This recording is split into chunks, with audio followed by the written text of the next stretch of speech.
Chapter 4603. Immortal Emperor Go Chen's words were emotional. But Xiao Hua knew that this was only Immortal Emperor Go Chen's method of ruling. He wanted to retort, but seeing that Immortal Emperor Go Chen seemed to be relenting, he went along with Immortal Emperor Go Chen's words and said, "Your Majesty's hard work, I can understand it. Just controlling the fortune gate already gives me a headache. Not to mention Your Majesty controlling the hidden immortal continent." So, Immortal Emperor Go Chen nodded and said, "Master Xiao Lei must understand me. I also said the same thing to the Nangong family in the Ling Yun Palace. If you want to marry the 9th princess, you can. However, you have to show me your strength and save the 9th princess with your own strength." Now, other than the Nangong family, the Dongfang family, Shimin family, and Baiming family have also formally proposed marriage with the other 3 princesses. Hee. Do you think I don't know what they are thinking? Don't they all want the 5 energy unification technique? However, these 4 families are indeed places that my 4 princesses can be entrusted to. I gave the Nangong family a difficult problem to let the other 3 families see that my princesses are not to be casually married. Would rather bear a bad name and let others and family see me as a cold-blooded person to find someone worthy of my princess's trust. And Xian is even more so. Immortal Emperor Go Chen's golden chair emitted a golden light, and a shadow rushed into the sky. Immortal Emperor Go Chen's voice finally came. "That's all I have to say. If Master Xiao Lei doesn't believe me, you can fight your way to the Ling Yun Palace." "Oh, Scholar Palace Master. I know you have a good relationship with Master Xiao Lei. You can follow Master Xiao Lei to the hidden immortal continent to search. This subject respectfully sends off Your Majesty." Sun Jian's cultivation was the lowest among them. Seeing that Immortal Emperor Go Chen had said all he needed to say, he hurriedly bowed and said. As Immortal Emperor Go Chen flew away, the golden light in front of the palace disappeared, and the guards could see the situation inside again. At this time, Xiao Hua looked at Immortal Emperor Go Chen's flying figure and felt helpless in his heart.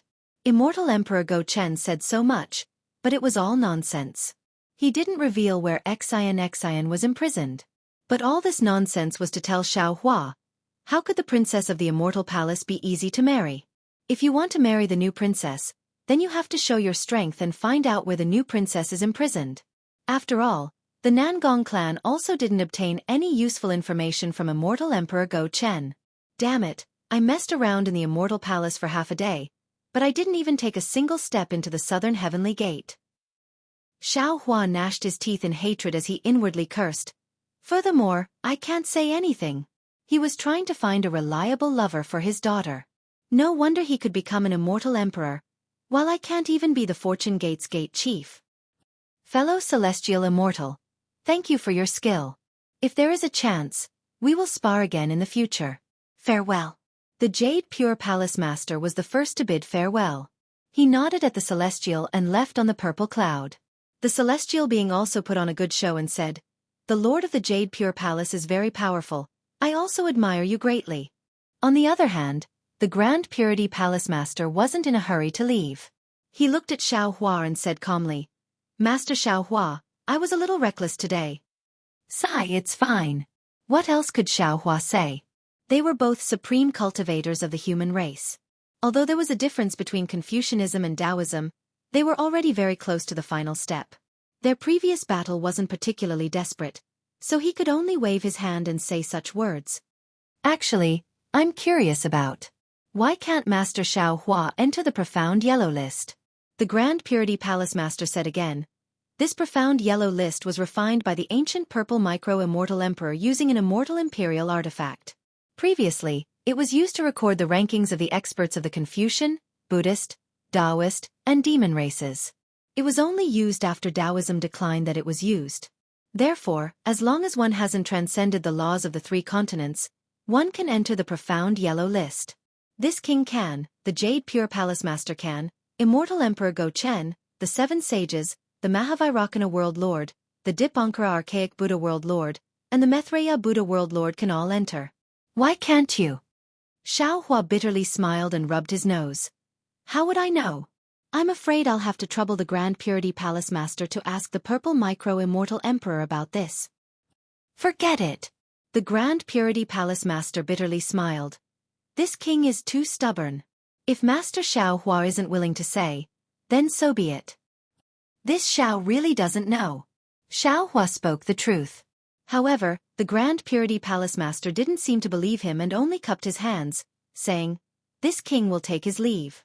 If you have time in the future, Master Xiaohua can come to my Grand Purity Palace with the Literature Stream Palace Master as a guest." Although there are differences between Confucianism and Taoism, this king doesn't look down on Taoism too much. Alright, I hope such a day will come. Xiaohua had already seen the Grand Purity Palace Master's Taoism cultivation. He wasn't surprised by his words and only cupped his hands, sending off the Grand Purity Palace Master who had caused trouble. Master Xiaohua. After everyone left, Sun Jian bowed and said, "This junior really didn't expect you to receive the title of Master Xiaohua the moment you came to the Immortal Palace. This junior is very envious." Damn it. Xiaohua didn't feel any pressure facing Sun Jian. He smiled, saying, "Your Immortal Emperor's schemes are truly formidable. This Xiao really isn't his opponent." Sigh, if there wasn't such an Immortal Emperor, how could my military school control the entire Immortal Palace? Sun Jian thought of what he saw in the Immortal Palace and sighed. Actually, there are some things that he might not be willing to do. For example, Master Xiaohua. If Senior didn't force him here, how could he give the title of Master Xiaohua to Senior? Senior, put yourself in his shoes. How much determination would he need to give a Taoism cultivator the title of Master Xiaohua of the Immortal Palace? Yes, this is also the reason why this Xiao didn't force him too much in the end. Xiaohua also sighed. However, a moment later, Sun Jian bowed again and said, "Of course, if Master Xiaohua didn't come today, this junior wouldn't be able to kill my enemy. This matter, I still have to thank Master Xiaohua." Xiaohua hurriedly supported Sun Jian and said with a smile, "You and I don't need to be polite. This Xueqi is our common enemy. This matter.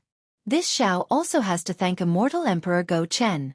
If it wasn't for his immortal slaying platform, we wouldn't have been able to kill a 9th grade Wenxing." Indeed.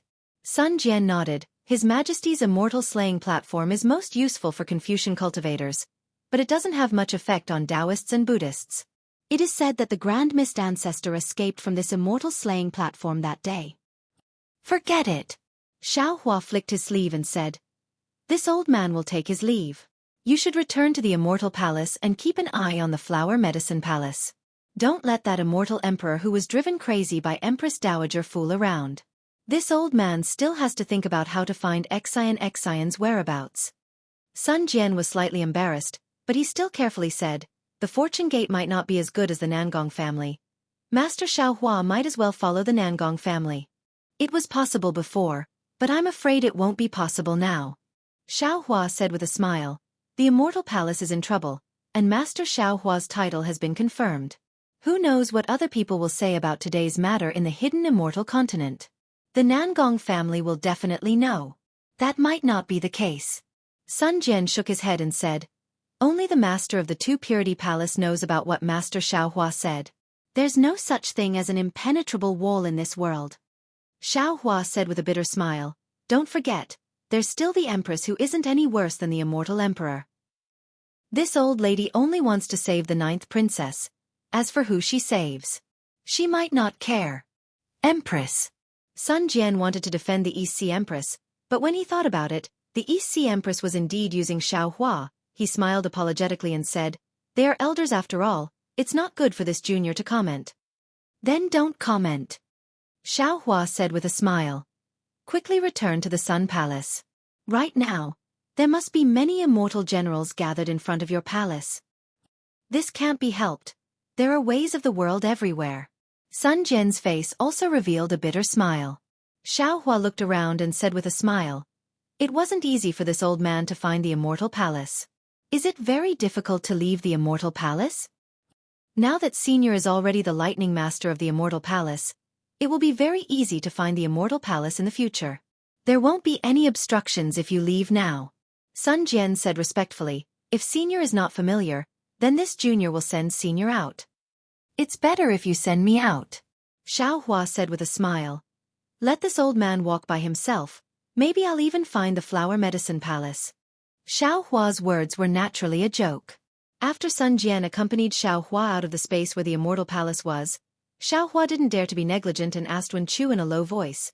Fellow immortal, when did the Maitreya Buddha betray the Thunder Temple? I don't know. I'm afraid it's about when fellow immortal entered the Star Moon Palace. Wen Chu shook her head. Xiaohua thought for a moment and said, there must be a reason why the Maitreya Buddha betrayed the Thunder Temple. We should go and take a look. However, right now, the little Ling Long Temple in the Great Snow Mountain must be the center of attention. It's too eye-catching for us to go there now. We can only wait until later. Right now, the most important thing is to find where Xian is imprisoned with the Heaven Punishment Prison Crystal. I caused a ruckus in the Immortal Palace. It's been almost a year on the hidden Immortal Continent. I don't know if the Nangong family has gotten any more information. Let's return to the Soaring Dragon Mountain Range first. Wen Chu pondered for a moment and said, since we might have to go against the Nangong family, let the Fortune Gate's disciples take action. All right. Xiaohua agreed and said with a smile. Fellow immortal and diviner return to the space first. I have some gains in the Star Moon Palace, and fellow immortal also benefited from it. Xiaohua had already told Wen Chu about the tricolored cloud and Xian Hong's law discussion. Wen Chu laughed and said, haha, very good. This young man thanks fellow immortal. This young man will return to the space and listen to the heavenly Tao and karma law discussion. Xiaohua released his divine sense and looked around. Knowing that there was no one around, he shook the Kunlun mirror and put Wen Chu and diviner away. Then, he released Fu Jiwen, Bai En, and the Pegasus flying chariot to bring him back to the Soaring Dragon Mountain Range.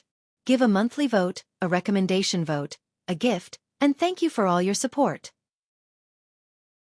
Chapter 4604. Along the way, Xiaohua did not hide anything and told Fu Jiwen about the Immortal Palace. Fu Jiwen was speechless, and Bai An's expression changed several times. Then Bai An lowered his head as if he was thinking about something. On the other hand, Xiaohua closed his eyes and rested as if he had a card up his sleeve. Fu Jiwen was also surprised, so he urged the Pegasus to fly towards the Soaring Dragon Mountain Range. In less than a day, Xiaohua returned to the Soaring Dragon Mountain Range.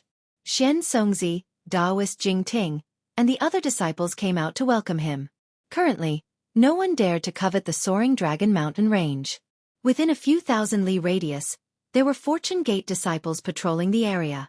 Xiaohua alighted from the flying carriage and sat on the jade chair in the Fortune Gate Palace. Below the high platform, Yuan Ye, Fu Jiwen, Wang Bianfei, Chong Yuan, Yu Zhongquan, and the other inner disciples stood to the left. Xian Songzi, Daoist Jing Ting, Ao Zhantian, Su Tingzi, and the other outer disciples stood to the right. Below the 2 rows of disciples were other Fortune Gate disciples, such as Gong Shu Yisin, Gong Shu Yiming, and Mo Jianli. Zhang Daoran, Zhai Xingzi, Sun Kong, and the others stood behind these disciples. As for the loyal Black Bear spirit, he stood in front of the group of disciples, closest to the high platform. Xiaohua sat down, raised his hand and patted the top of his head. Boom! Another 10,000 thunderbolts rushed up to the sky, enveloping the sky of the Soaring Dragon Mountain Range. All the disciples bowed and saluted. Disciples greet the head elder. Their voices reverberated in the air above the Fortune Gate Palace, and the Black Bear spirit's voice was the loudest. Sect Master? Xiaohua was stunned and asked curiously, what's the reason for this? Why are you suddenly calling me Master? Master, the title of Sect Master is something that disciple discussed with Bai An on the way back. After discussing it with the other senior and junior brothers, everyone felt that it was appropriate. Fu Jiwen calmly walked out and bowed. There are 4 reasons for the Sect Master's words. First, there is a record in the middle treatise. The previous emperor appointed instructors, and the Sect Master taught the 6 virtues. This is the origin of the title of Sect Master. In other words, it means to be in charge of teaching. My master is my Fortune Gates professor, and all cultivation techniques are taught by my master. He is worthy of the title of Sect Master. Secondly, our Fortune Gate is now divided into 2 parts. The Shao country has already been established, and junior brother Lan is the grand preceptor of the Shao country. On the other hand, the Soaring Dragon Mountain Range's Fortune Gate has already been established. With master as the gate chief, wouldn't his position be the same as junior brother Lan? Therefore, Shifu should appoint junior martial brother Li Xiang or junior martial brother Xueqi as the sect leader. Shifu should be in charge of a country or a sect. He should be the sect leader. Thirdly, now that the Dao sect has fallen, Master used his own strength to create the Dao sect. The Dao sect stood side by side with the Confucian cultivators, the Buddhist sect, and the demon race. They were the inheritances of the human race. His master was naturally called the sect master. Fourthly, as the dragon master of the Dragon Island and the lightning master of the Immortal Palace, Master has a noble status and is worthy of the title of sect master. If you're talking about an illusion, I do know about it. But what about this great master? Xiao Hua asked with interest. What kind of story is this? Hee, great master. The black bear spirit hurriedly laughed. This is what this little one said.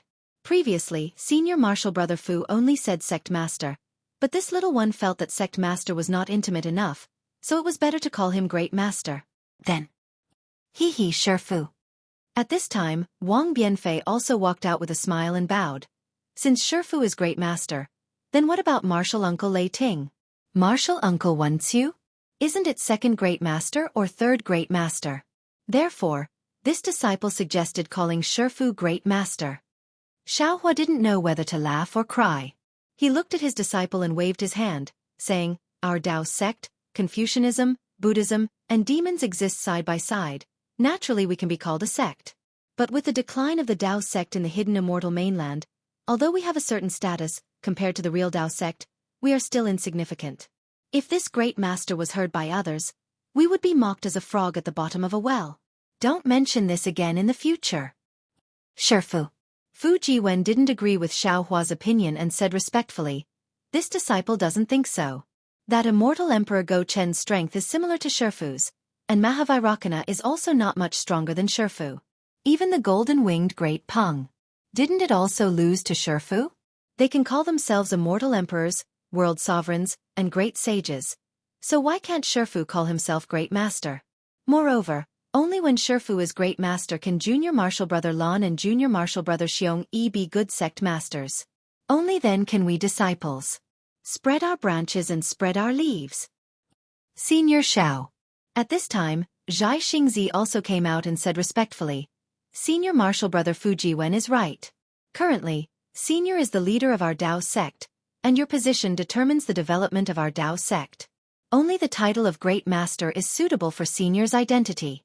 Moreover, I think that since the primordial chaos ancestor can call himself an ancestor, then Senior can naturally call himself the sect master. Only an open, upright, and broad-minded person like Senior is worthy of being the sect master of my Dao sect. Listening to everyone's words, Xiao Hua inwardly pondered. Everyone's words were reasonable. Perhaps he was indifferent to fame and fortune, and didn't like these titles, but he couldn't block the path of others because of this. If he didn't elevate himself, how could Xiong, Fu Jiwen, and the others have the space to display their abilities? What would others think of his fortune gate? If he didn't follow good advice, there might be a second or third Lan Prince appearing. Good. Xiao Hua nodded. In that case, Shifu can also reluctantly be great master. Greetings, sect master. All the disciples were overjoyed. Just as Xiao Hua was about to raise his hand to help the group of disciples up, he heard the lightning reverend call out from within the space. Hee, fellow Taoist Xiao, if you are the head elder, then am I the second head elder? Hee. Xiao Hua laughed inwardly. I won't say anything about this matter. Let's hear what the disciples have to say. Good. The lightning immortal, Wen Chu, and the others cheered in the space. Good disciples. After waiting for all the disciples to stand up, Xiao Hua said with a smile, You all pushed your master to the peak of the limelight of the head elder. Then how do you and the other martial uncles rank? Shifu, don't be impatient. Wang Bianfei was the most quick-witted, and hurriedly said with a smile, Disciples have already come to a conclusion on this matter, but Shifu, please explain to your martial uncles that you are the same as Shifu, you can also be great master. But since you are in the fortune gate, you can only have Shifu as the great master. The other martial uncles are not ranked first or last, they can only be addressed differently. Let's hear it. Xiao Hua asked with interest. Wang Bianfei respectfully said, The Kunlun Paradise's fortune gate was first established by martial uncle Lei Ting. If Shifu is great master, then martial uncle Lei Ting is second master. Hearing this, Xiaohua waved his hand, and the Kunlun mirror flew out and landed above his head. A light pillar flickered, and the lightning immortal walked out from the Kunlun mirror. We disciples greet the second elder of the sect. Wang Bianfei was overjoyed, and he led his fellow disciples to kneel. Zhai Xingzi and the others were confused, but when they saw another Grand Ascension stage human cultivator walk out, they were ecstatic. Ha ha ha, good disciples, stand up. It's good that you didn't forget this old man. This second master. This old man is very fond of you. The lightning immortal cared about his face the most, and when he heard his disciples calling him second master, leaving Wen Chu and the other clones behind, he was overjoyed. He laughed heartily as he helped his disciples up, and with a wave of his hand, a jade bottle appeared in front of each of them. The lightning immortal casually took out a jade chair and sat to Xiaohua's left. He smiled and said, "This is a pill refined by this old man, and it has nothing to do with cultivation techniques. Take it." "Many thanks, second master." All the disciples were overjoyed, and after expressing their gratitude, they accepted the pills. Xiaohua smiled and said, "You are generous." "I's disciples, I will naturally be generous." The lightning immortal's face was filled with joy, and he looked at his disciples with benevolence in his eyes. Fu Jiwen took another step forward and said respectfully, "Master, Martial Uncle Wen Chu also put in a lot of effort when building the Fortune Gate. He should be the third master." Ha! The Kunlun mirror shook again, and Wen Chu stepped out from the light pillar. He laughed and said, "I am the third master." Disciples greet third master. All the disciples were of the same cultivation level, but those who cultivated Confucianism were more respectful.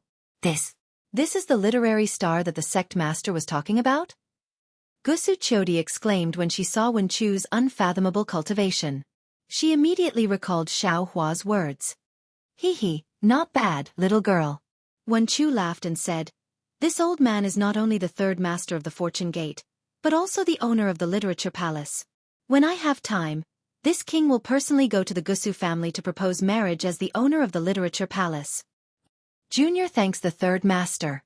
Xueqi was so happy that tears flowed down her cheeks. "You can all get up." Wen Chu also took out a jade chair and sat beside Xiaohua. He raised his hand and helped all the disciples up. Not to mention Xueqi, even Gong Shu Isin, Gong Shu Yiming, and Mo Jianli were pleasantly surprised.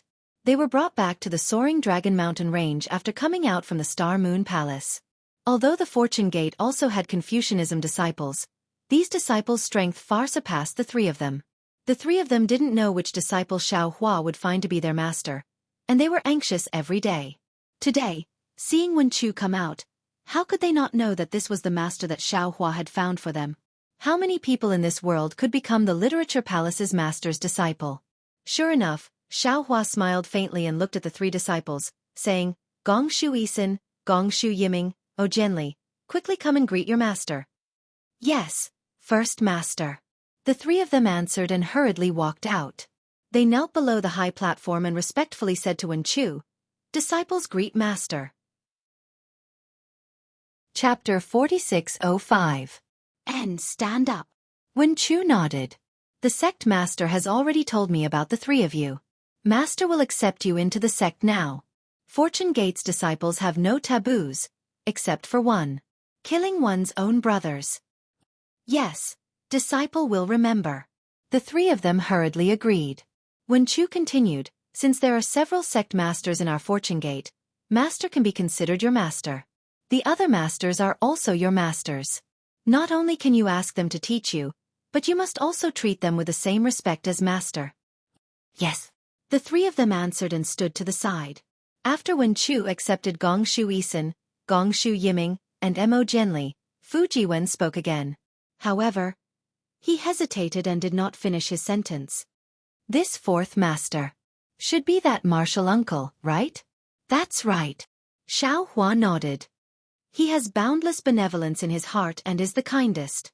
He is qualified to be the fourth master." Venerable Master Sun Kong and the others were bewildered. They did not know what the Fortune Gate's disciples were talking about, but looking at the respectful expressions on their faces, they knew that this fourth master was a person of virtue and prestige. "We greet the fourth master from afar." The black bear spirit's eyes turned, and he bowed. Fu Jiwen and the others nodded in agreement. However, before they could get up, Xiao Hua's face lit up. He looked outside the Fortune Dao Palace, and sure enough, there was a strong gust of wind outside the Fortune Dao Palace. A wave of starlight energy fell like a tsunami, and a loud voice rang out. Fuck, this saint was only delayed for a moment, and that little monk actually took the fourth master's position. Haha, fellow Taoist has returned at the right time. Since Xiao Hua knew, the lightning Taoist and Wen Chu naturally knew as well. Everyone smiled as they looked outside. Swoosh! A streak of starlight flashed, and Starry Sky Great Sage Feng Wu's figure appeared on the stage. Feng Wu had just stabilized himself when he flapped his wings, and the white lion and golden condor flew out and landed beside the black bear spirit. The black bear spirit was overjoyed, and he hurriedly saluted respectfully. Disciple greets the fifth master. Disciple greets the fifth master. Fu Jiwen and the others did not dare to delay and saluted as well. Starry Sky Great Sage. Zhang Daoren felt a little dizzy. The demonic beast clan's #1 master. The Great Holy Temple's #1 great saint. Is the Fortune Gate's 5th old master then? Then what about the sect master's 4th old master? Little monk. When he thought up to here, Zhang Daoren came to an understanding. However, he knew that even if he died, he wouldn't tell anyone about this understanding. Supervoid Great Sage Feng Wu glanced at the people beside Xiao Hua. She swaggered over to a jade chair and sat down. She smiled and said, Fortunately, we returned in time. Those people still haven't come out. Then, Supervoid Great Sage Feng Wu waved her hand and helped the disciples up. Immediately after, she bestowed a demon fruit to each disciple. Fellow Taoist, why did you suddenly return to the soaring Dragon Mountain range? Xiao Hua asked with a smile when he saw Feng Wu sitting down. You should be comprehending profundities in the Great Sage Hall right now. I heard that the Star Moon Palace had been closed. Knowing that you had returned, I specially came to take a look. Feng Wu smiled and said, Fellow Taoist, wherever you go, you don't come empty-handed. I'm sure you've left some benefits for me, right? Xiao Hua didn't know whether to laugh or cry. He said, You have a good idea. You want to plunder I before returning to the Great Sage Hall to comprehend. The profundities in the Great Sage Hall are all at the peak of the 3 continents. Feng Wu shook her head and said, If you want to comprehend deeper, you'll have to go deeper into the Great Sage Hall. That's a place that none of the great sages in the 1,000 Demons Sacred Realm have ever entered. I don't know, so I don't want to go in for the time being. Fine. Xiao Hua flicked his sleeve and handed the palm-sized starfish-like object to Feng Wu. When Feng Wu saw the strange fine lines on the surface of the object and sensed layers of indescribable fluctuations between these fine lines, she couldn't help but be overjoyed. She opened her mouth and swallowed the object. She smiled and said, This poor Taoist is relying on this object to break through the void. Yes, there are also some secret techniques for becoming a god. Xiao Hua said with some pride. Wait until we enter the space. I'll ask fellow Taoists Tian Dao and Karma to teach you these. Good. Hearing this, Feng Wu was overjoyed but also calm. She closed her eyes and sat on the jade chair, comprehending the fluctuations of the strange object. Seeing that Xiao Hua was talking to Feng Wu through voice transmission and didn't say anything, all the disciples were silent. When Feng Wu closed her eyes, Chong Yuan stepped out and bowed. Martial Uncle Wu's abilities are mysterious and unfathomable. You should be the 6th elder. Good. Xiao Hua nodded. He pointed at the Kunlun mirror and Taoist Wu flew out in a flash of green light. Who is this? Is he also a supreme cultivator of our human race? Gusu Qiudi was dumbfounded. She naturally didn't know Taoist Wu's strength, but when she saw Taoist Wu's gaze sweep over her, she felt that she couldn't retaliate. She already knew that Taoist Wu's strength was unfathomable. Chong Yuan led the Fortune Gate's disciples and bowed. Disciples greet the 6th elder. Rise. Taoist Wu didn't care about the false reputation. He waved his hand and signaled the disciples to rise. He said indifferently, It's rare that you still remember me. I thought you would put me last. Who asked you to have so few disciples to teach? Xiao Hua smiled and said, Today's ranking is all because of your disciples. I don't care, but don't forget about the other one. Taoist Wu sat down and said indifferently. Xiao Hua nodded and said, You're right. This fellow Taoist is probably the strongest. He should be the second elder. Lightning Reverend curled his lips and said, he is strong and has many disciples. But his luck isn't good. Lu Yi, Jiang Hong, and the other dragons have all returned to the heavenly abode river. Yuanya hurriedly bowed and said, Master, Martial Uncle Kwang should be the supreme leader, seventh elder. Before he could finish his words, an aura that made all the disciples prostrate themselves rushed out from the light pillar of the Kunlun mirror. Taoist Yun had shrunk into his human form and flew out. The oppressive aura around him rushed out uncontrollably. I have come to lend you a hand. Xiaohua smiled and waved his hand. A lightning ring fell above Taoist Yun's head. Strands of lightning fell from the ring and blocked Taoist Yun's oppressive aura. The group of Fortune Gate disciples breathed out in relief and bowed respectfully. Disciples greet the sect master, seventh old master. Rise. Taoist Yun's face was expressionless. He looked at Xiaohua and casually sat next to Taoist Wu. This is the dragon race. Even Ao Zhantian, who had already entered the Fortune Gate, couldn't help but roar in his heart when he felt his blood boiling uncontrollably. How many masters do we have in the Fortune Gate? Martial Uncle Yun has come out. Next should be Martial Uncle Tian Ren. Xian Songzi smiled and said, he doesn't have many disciples. Senior brother Yuanya is one of them. Damn it, you bunch of ungrateful things. When Tian Ren heard that it was his turn, he flew out from the space and cursed. Only now did you remember me. My ranking is so much lower than that Lei Ting brat. Xian Songzi and the other disciples naturally knew Tian Ren's temper. They hurriedly bowed and said, disciples greet the eighth elder. Rise, rise.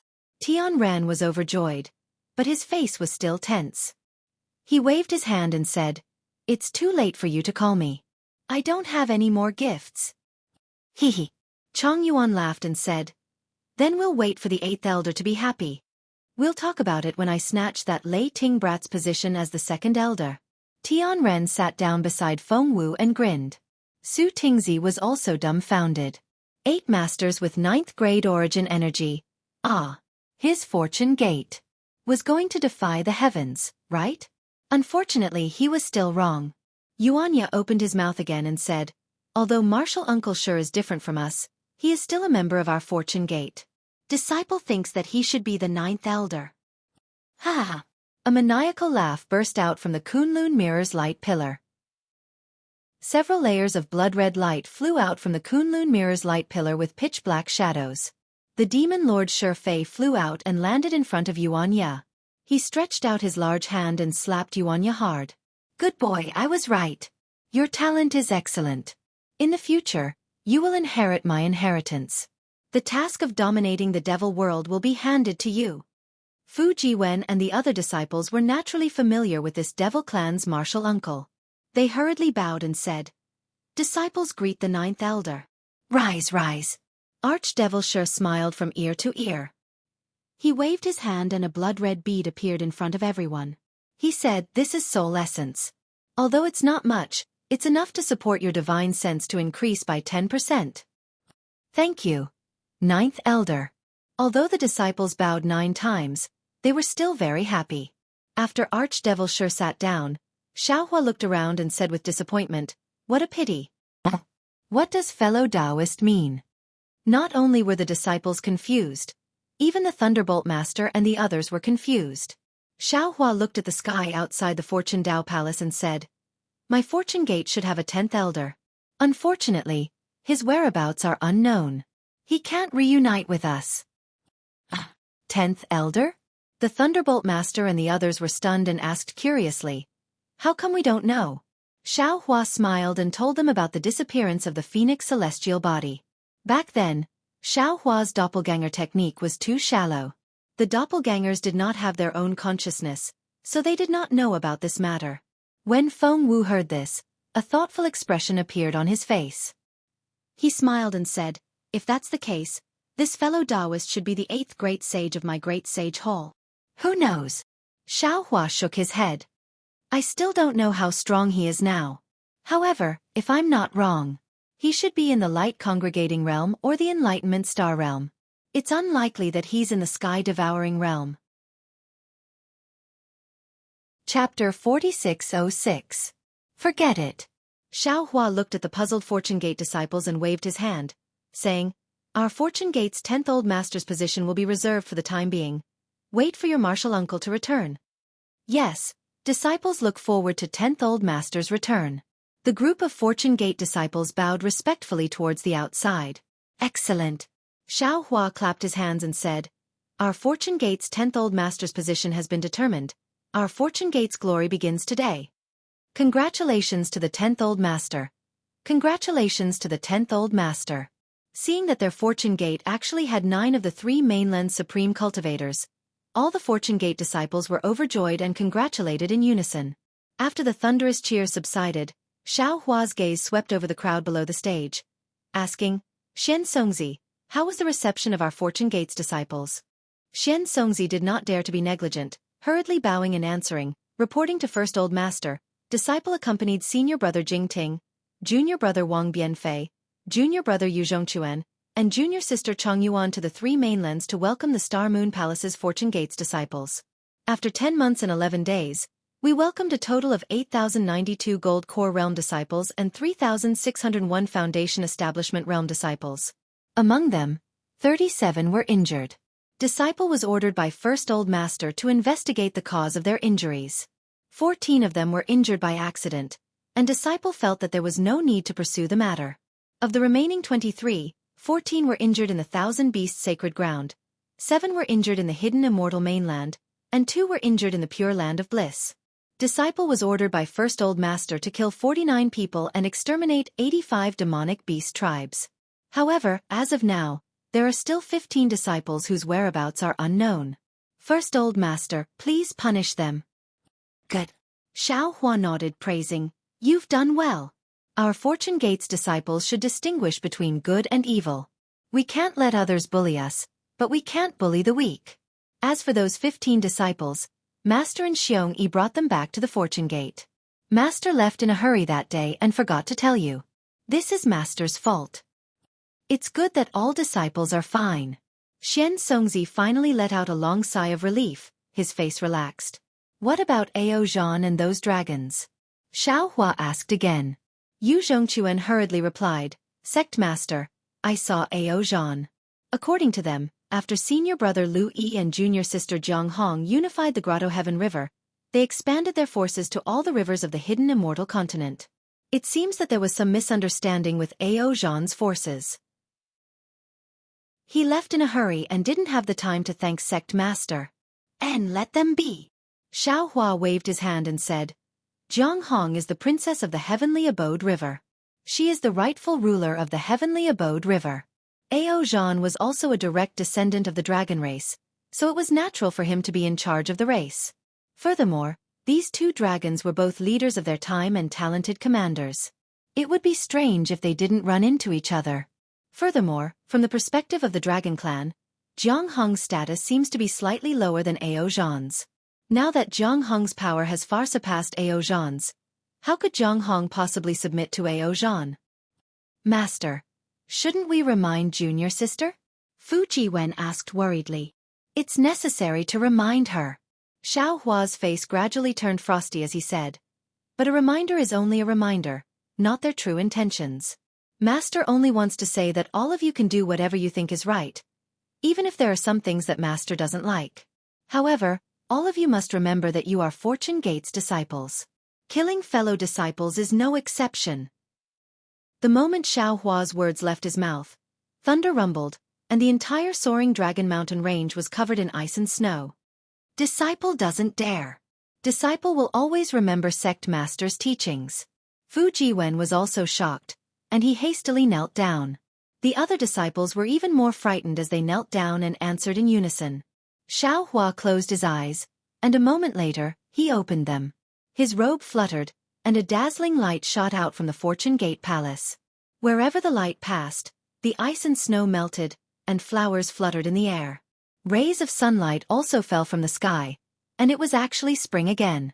The coldness on Xiao Hua's face gradually disappeared, and he said, "You all can stand up. All of you have done well. Master is just giving you a reminder." "Yes, Sect Master." The group of disciples stood up again. In this short period of time, They had lost count of how many times they had knelt and stood up, but there was only respect in their hearts, and not the slightest trace of dissatisfaction. Is the Shao country's establishment going smoothly? Have those filthy people been cleaned up? Xiao Hua's gaze swept over the group of disciples. Fu Jiwen hesitated slightly. After all, he was the one who had received the Grand Preceptor's lot and had his disciple deliver it to Prince Lan. However, he had followed Xiao Hua to the Immortal Palace, and just as he returned, Xiao Hua had been promoted to a high seat in the hall. He did not receive any report from his disciple. Fortunately, Wang Biafei hurriedly bowed and said, "Master, Prince Lan's master." Junior brother received the Grand Preceptor's lot and led the Soaring Dragon Mountain Range's disciples, as well as some Fortune Gate's disciples to the Shao country. Initially, there were some reports, but Master left in a hurry and did not appoint any senior brother or junior brother to be in charge of the Fortune Gate's affairs, so we did not receive any specific reports. When senior brother Xian Songzi and senior brother Daoist Jingting returned, they specifically asked Prince Lan to send a report on the situation this year, but it hasn't been sent back. Xiao Hua asked without any surprise. Xian Songzi said, "Indeed. Tell me the general situation."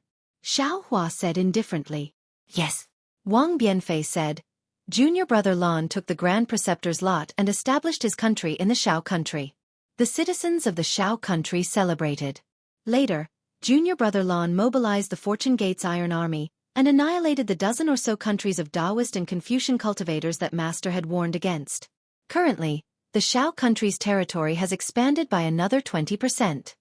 Wang Biafei explained the general situation he knew and concluded, "The current Shao country has become the largest empire on the hidden immortal mainland. Moreover, it's a Taoist country." Disciple heard that junior brother Lan is supervising the construction of the capital city and is preparing to invite Master to be the ruler of the country. Chong Yuan added, "No need." Xiao Hua waved his hand and said, "The Shao country was established because of the people, and the people are the master. Appointing a ruler is the way of governing a country. Our Taoist sect emphasizes on non-interference, so there is no need for a ruler." A Shao country without a ruler?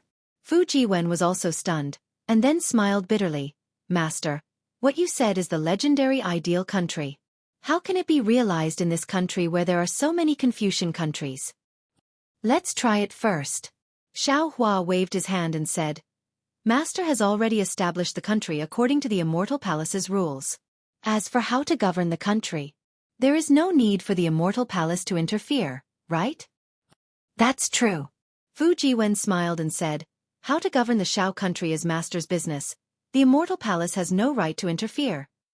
Of course, the Shi country's affairs are more like a secular country's governance. You and I have no experience.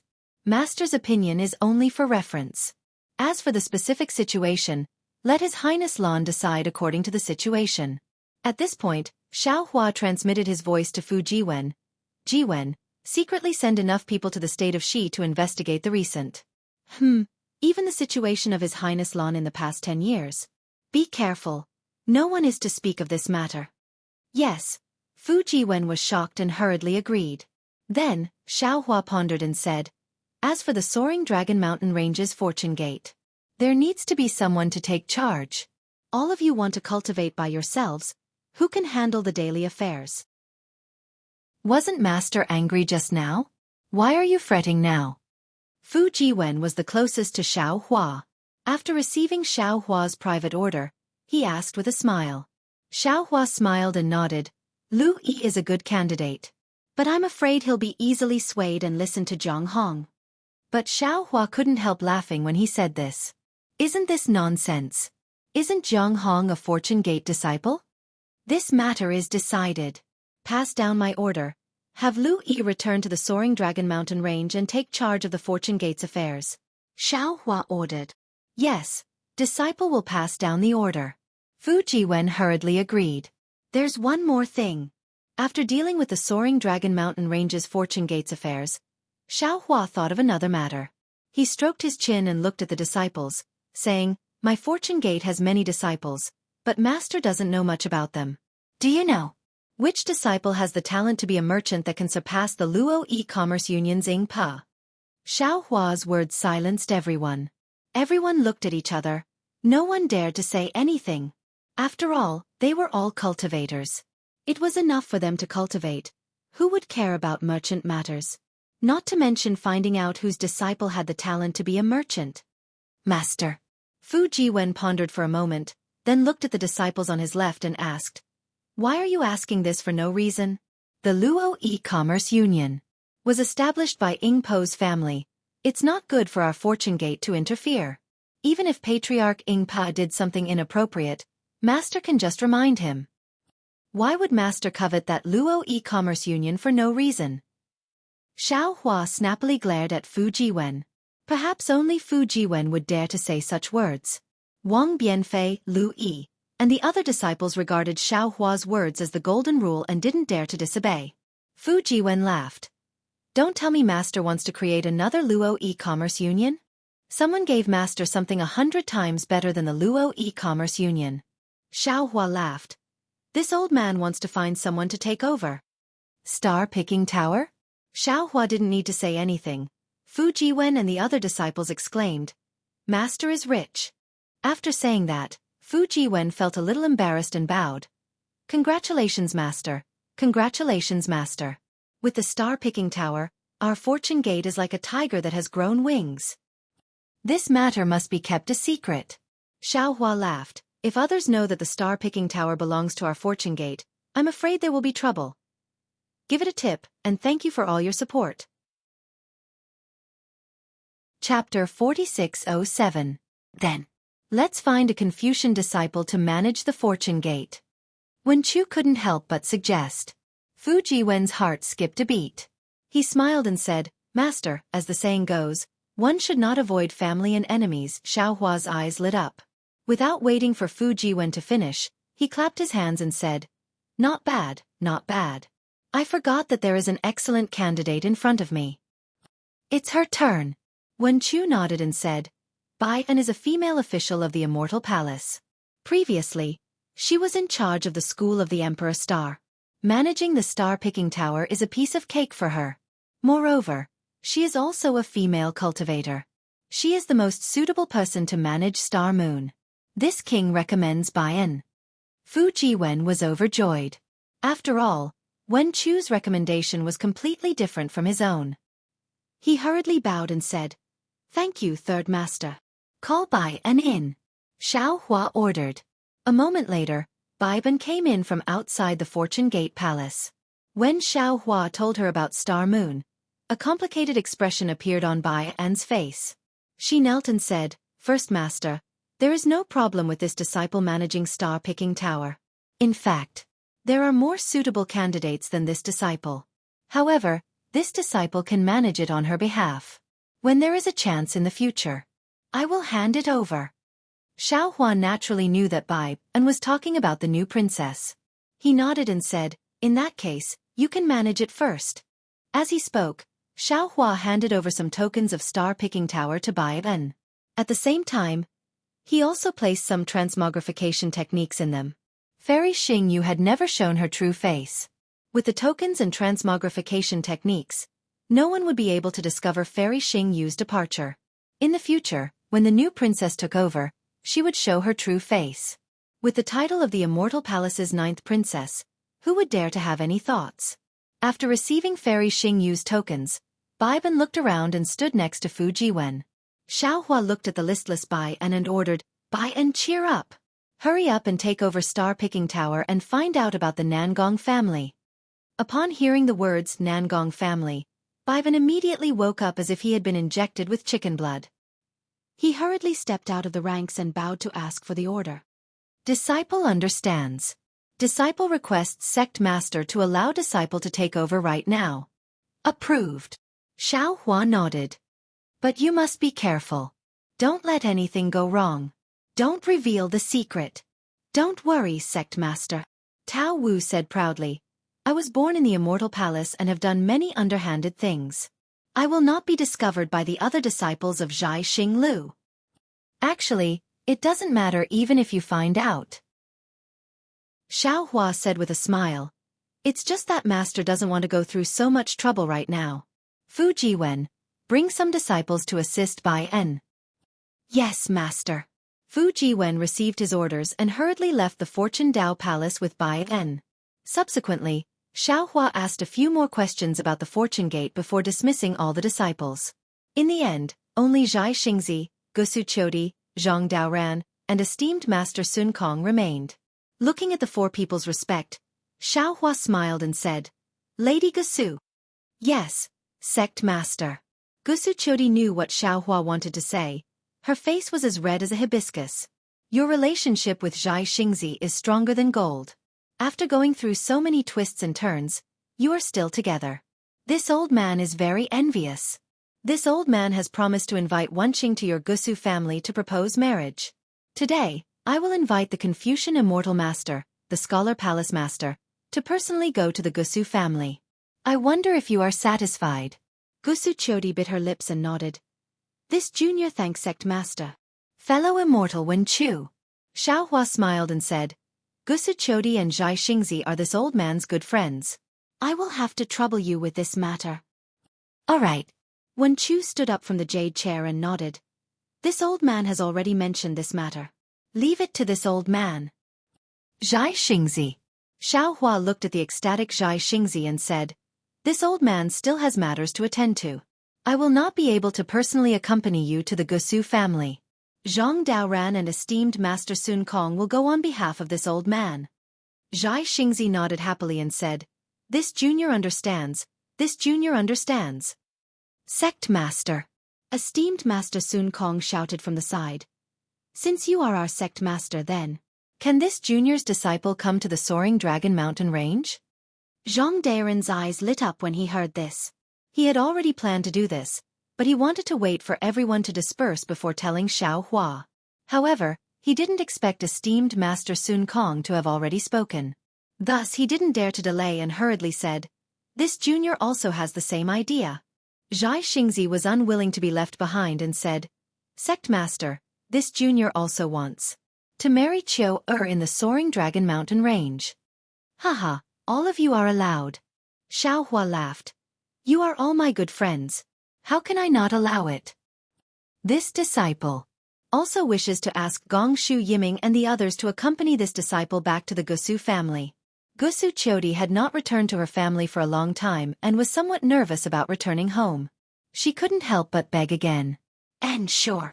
Xiaohua smiled and said, Since it is a joyous occasion, it should be lively. See if there is anyone else you know in the Fortune Gate. Invite them over. Thank you, Sect Master. Zhai Xingzi and the others were overjoyed. After expressing their gratitude, they followed Wen Chu out. Not long after, everyone finished their preparations. Wen Chu knew that Xiaohua still had important matters to attend to, so she simply waved her sleeves and put everyone away. With a sway of her figure, she headed in the direction of the Gusu family. Xiaohua stood up from his jade chair and looked at the empty Fortune Dao Palace. He couldn't help but smile and say, It's just a title of sect master and some ordinary orders. When these disciples leave, this old man actually feels a little reluctant. It seems that many cultivators are infatuated with power for a reason. Fellow Taoist, you are wrong. Taoist sorcerer said with a smile.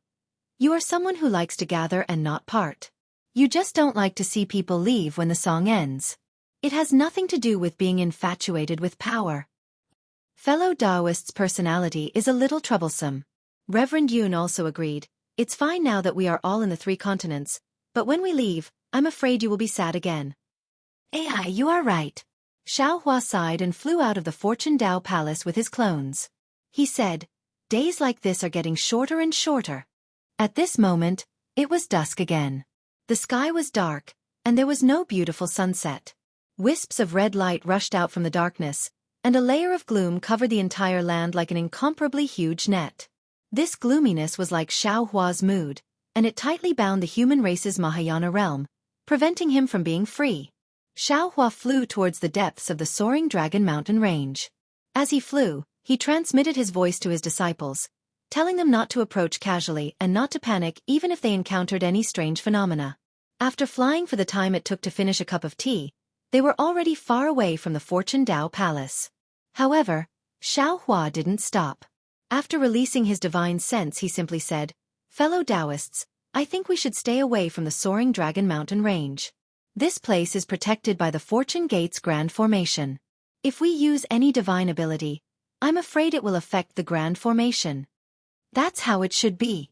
Taoist Wu nodded, and his clones flew out of the Grand Formation. After flying for half an hour, they saw a place with beautiful mountains and rivers. Although the night had gradually seeped in, when they looked at the place, they still felt refreshed. This is it. Xiao Hua was overjoyed. He raised his hand and pointed at the mountain in the distance. Fellow Taoists, protect me. Normally, Archdevil Lord Shi, Heavenly Being, and Taoist Yun would be cultivating in the space. At this time, the three clones' expressions were solemn. They nodded like the other clones, and each of them stood still in midair. Xiao Hua's figure swayed, and he landed on the mountain peak. After meditating for a moment, he formed a karmic seal with an indifferent expression. This time, the karmic seal was different from before. As soon as he formed a seal, a tide of light mixed with dark spots poured into the space between heaven and earth. Hurricane after hurricane swept up around Xiao Hua, and wherever the tide of light fell, the light particles and spots were all destroyed. Strands of indescribable fluctuations were instantly generated. At the same time, hundreds of millions of laws of heaven and earth surged and pounced on Xiao Hua's body. Although the area within 100 miles was covered by the storm, and Taoist Wu and his clones were slowly retreating with the storm, they could still see the light on Xiao Hua's body clearly. The backlash of the laws and the accumulation of magic power lasted for 2 hours, and Taoist Wu and his clones had already flown out nearly 1,000 miles. Naturally, the area within 1,000 miles had also become the eye of the storm. Fellow Taoist Wu. Heavenly Being was puzzled, and he asked with a voice transmission, Fellow Taoist Xiao, why don't you go to the sky with such a great momentum? Won't you destroy the surrounding area if you stay here? Fellow Taoist, you don't know. Taoist Wu said with a smile, Taoist spells are most particular about the heavenly Tao, and the heavenly Tao is contained between heaven and earth. If you're in the sky, you can only detect traces of heaven and earth, but not traces of earth. Princess Xin is suppressed in the Heaven Punishment Prison Crystal, and it's more likely that she's trapped somewhere on the ground. Therefore, fellow Taoist Xiao can only detect this karmic seal by touching the ground with his body. Of course, fellow Taoist Zhao's karmic hand hasn't reached phenomenal mastery yet. If it reaches phenomenal mastery, there's no need for such a great momentum, and there's no need for you to touch the ground. As Taoist Wu spoke, Xiao Hua's body suddenly flashed and disappeared. The area within 1,000 miles seemed to be still, and a strange fluctuation spread out with Xiao Hua as the center. Wherever this fluctuation passed, everything became transparent, and all colors were wiped out. In the blink of an eye, an irregular space that was tens of thousands of miles in size was created around Taoist Wu and his clones. Swoosh! Like the faint sound of water, hundreds of millions of water filaments seeped out from the space. At the same time, the space between these water filaments began to distort. As it distorted, countless lights and shadows appeared in the air. Mountains and rivers, heavenly palaces and jade palaces, layers upon layers of torrential floods and tsunamis, and scenes of joys and sorrows flashed out. However, all the lights and shadows were only black and white, and all the lights and shadows were imprisoned in this space. Taoist Wu and his clones didn't dare to delay, and they each used their divine powers to pin down the space, and then closed their eyes to comprehend the fluctuation in the air. Give it as a reward, and thank you for all your support. Chapter 4608. Boom. After an unknown amount of time, Xiao Hua's body emitted a thunderous roar, and Xiao Hua's disappearing figure reappeared. At this moment, Xiao Hua's figure actually refracted extremely dim 9 colors, and this figure turned into 9 phantoms. Xiao Hua's figure flashed, and another hand seal was formed, but the hand seals formed by the 9 phantoms were different, and the 9 phantoms gradually turned into different karmic hands in the 9 colors.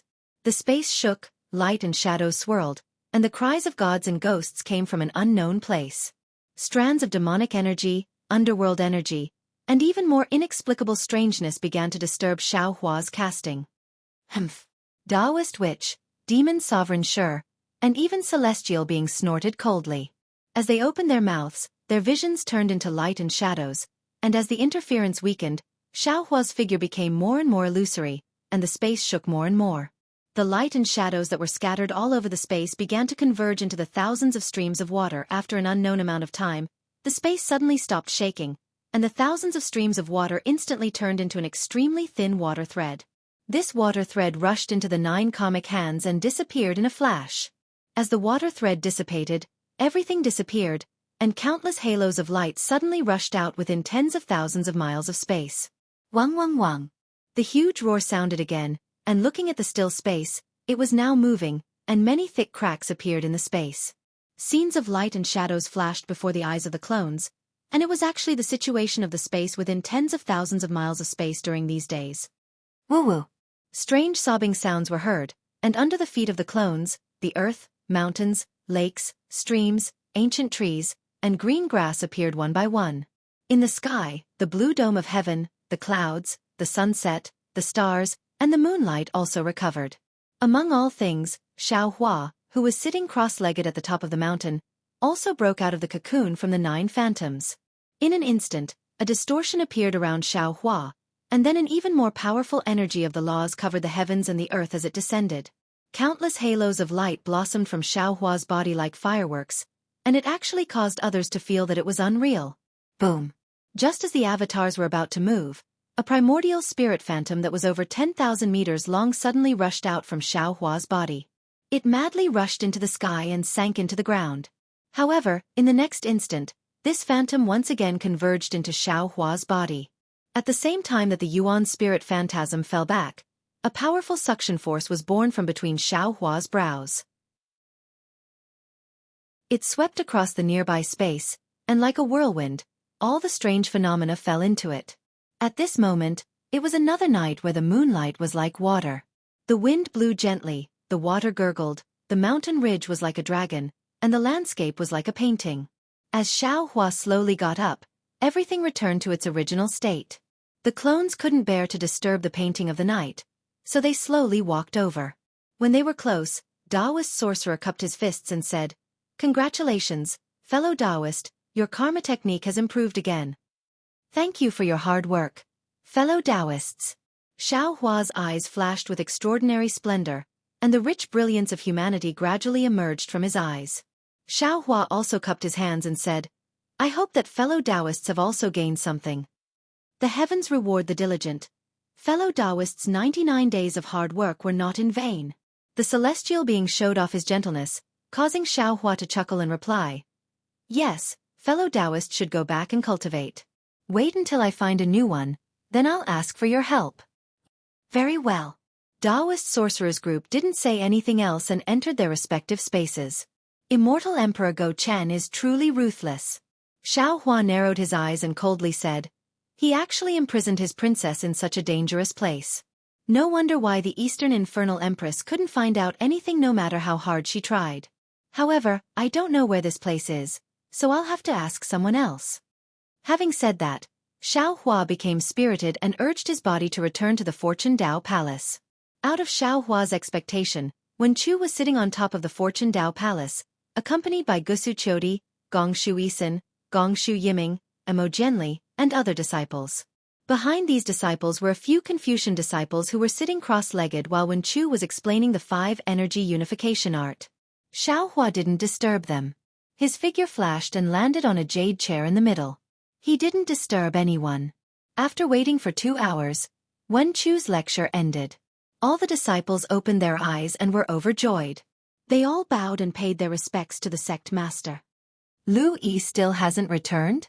Xueqi frowned and asked. Gongshu Isin respectfully said, "First elder might not know, but the heavenly grotto river is not close. You ordered this disciple to fly there and then fly back with senior brother Lu Yi. 100 days definitely won't be enough." Xueqi nodded and asked Xueqi with a smile, "Did the Gusu clan agree?" Xueqi blushed again and said shyly, "With third elder here, outside of the Immortal Palace and the 4 great clans, which clan would dare to not give face? Thank you very much, first elder." Seeing that Xueqi was satisfied, Xueqi didn't ask anything else. He waved his hand and a jade eye landed in front of Xueqi. "There is a dangerous place here. Take a look and see if anyone knows where it is." Yes. Xueqi took the jade eye. Her clear eyes flashed and her face showed confusion. She thought for a moment and handed the jade eye to Gongshu Yiming and said to Xiaohua, "This disciple doesn't know." You can go and see if anyone knows. I have something to say to your master." Xiaohua nodded and ordered everyone to leave.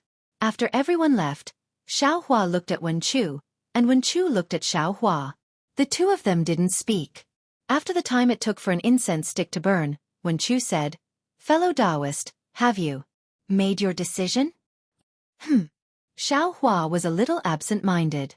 He nodded casually, but his tone was firm. Wen Chu also looked at the night sky outside the Fortune Dao Palace and said, "Everything in this world is like the night sky. There is no direction in the vast expanse. Perhaps a ray of moonlight can give you hope, but if you follow the moonlight, you might only see a dead end." Immortal Emperor Go Chen is the master of the Immortal Palace and has been in charge of it for countless years. His scheming is not something you or I can compare to.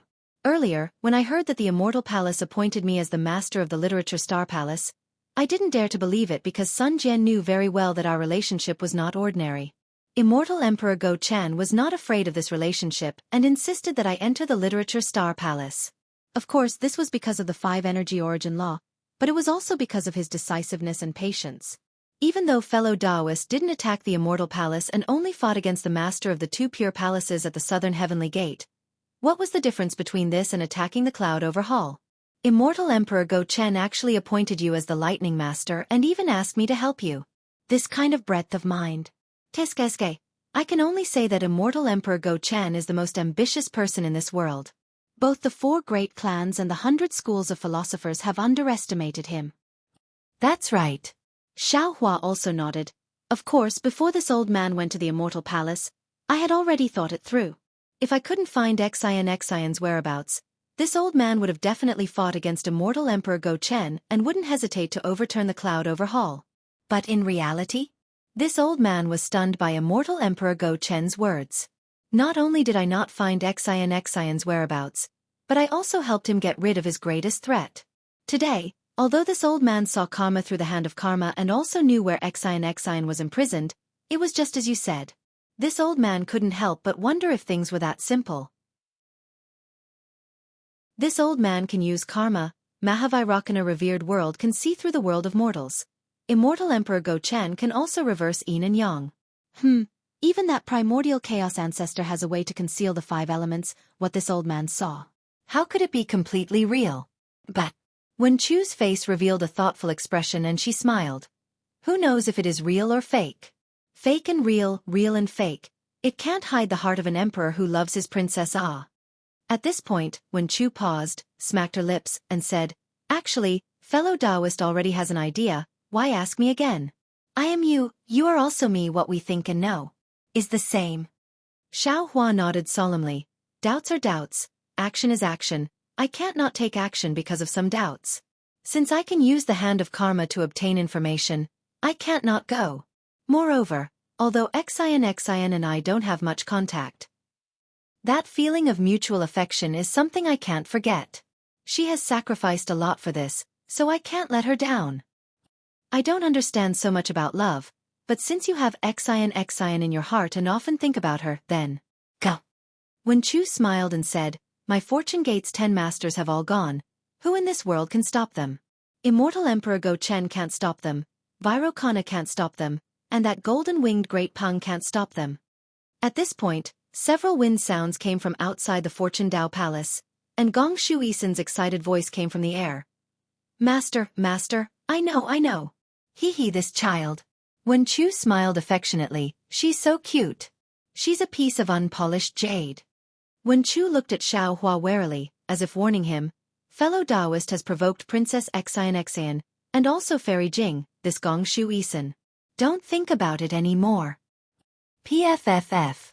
Xiaohua almost spat out his saliva, and he didn't know whether to laugh or cry. "I want to ask Wen Chu Palace Master, do you know what love is?" "I don't know." Wen Chu honestly said, "However, I see that Fairy Jing is depressed, and I'm afraid that my disciple is also like that." Enough.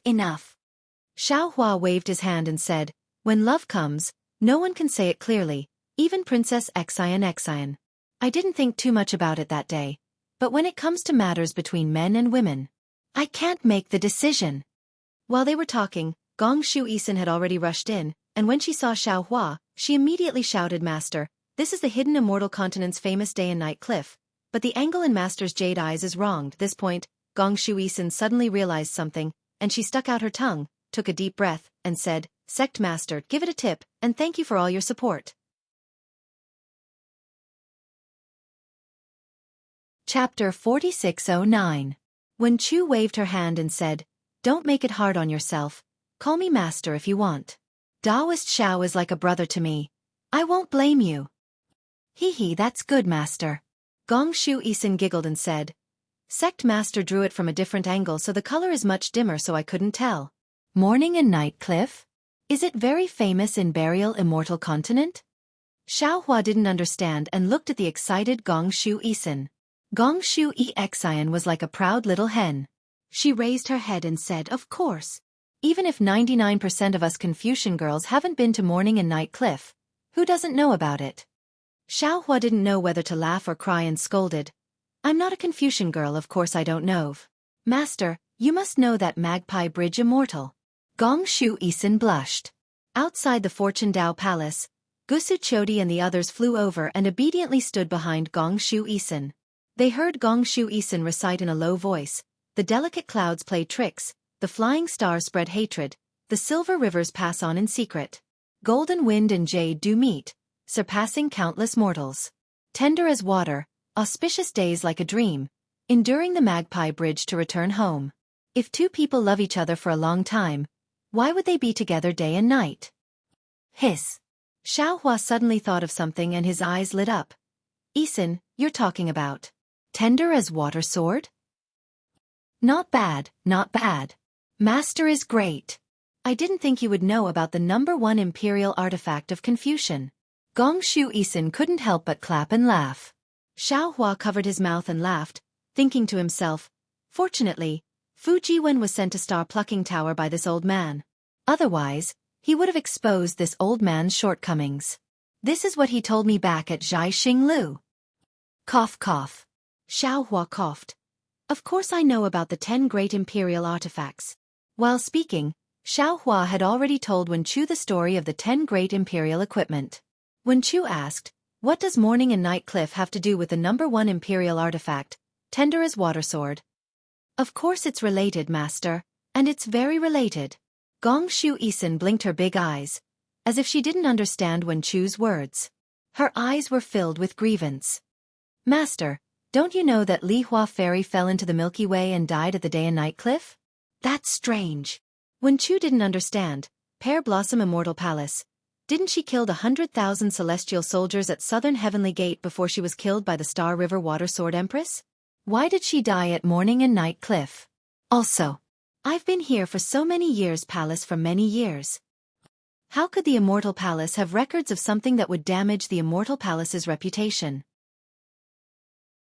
Gong Shu Isin explained, moreover, although Li Hua Fairy destroyed the immortal weapon in the Immortal Palace, she was still no match for Celestial Empress. After luring out the heartless man, Celestial Empress used the Star River to separate them. Li Hua Fairy was so angry that she cut off the Star River, causing the tender-feeling sword to turn into a star and leave.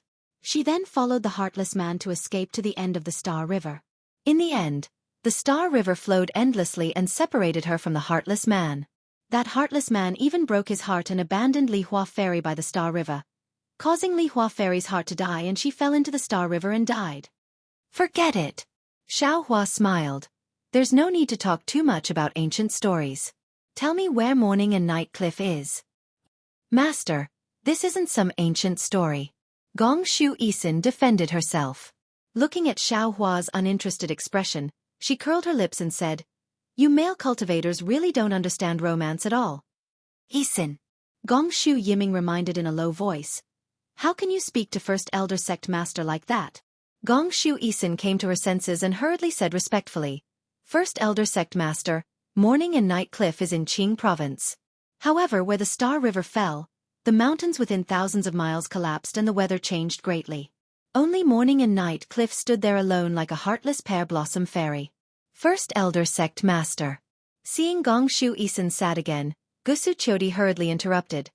Senior brother Xian Songzi seems to be from Qing province. He definitely knows where Morning and Night Cliff is. Enough. Wen Chu waved his hand. You can leave now. I won't bring you there this time. Let Xian Songzi come over. Yes. Second Elder Sect Master. Xueqi agreed without hesitation. Gong Shu Isin wanted to fight for this opportunity, so she said in a low voice, Sect Master. This old man has important matters to attend to this time. Xiao Hua glared at her and said, even if you call the 11th Elder Sect Master, I won't bring you there. 11th Elder Sect Master? Gong Shu Isin was stunned, then nodded sadly and followed Xueqi out. Isin is only in the Gong Shu family. Xiao Hua smiled. If she was in any other small family, she would have been schemed against. Aren't you in my fortune gate now? Wen Chu smiled. This old man likes such a pure disciple.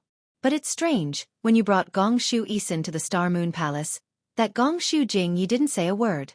When Gong Shu Isin entered my fortune gate, the Gong Shu family's patriarch also didn't say anything.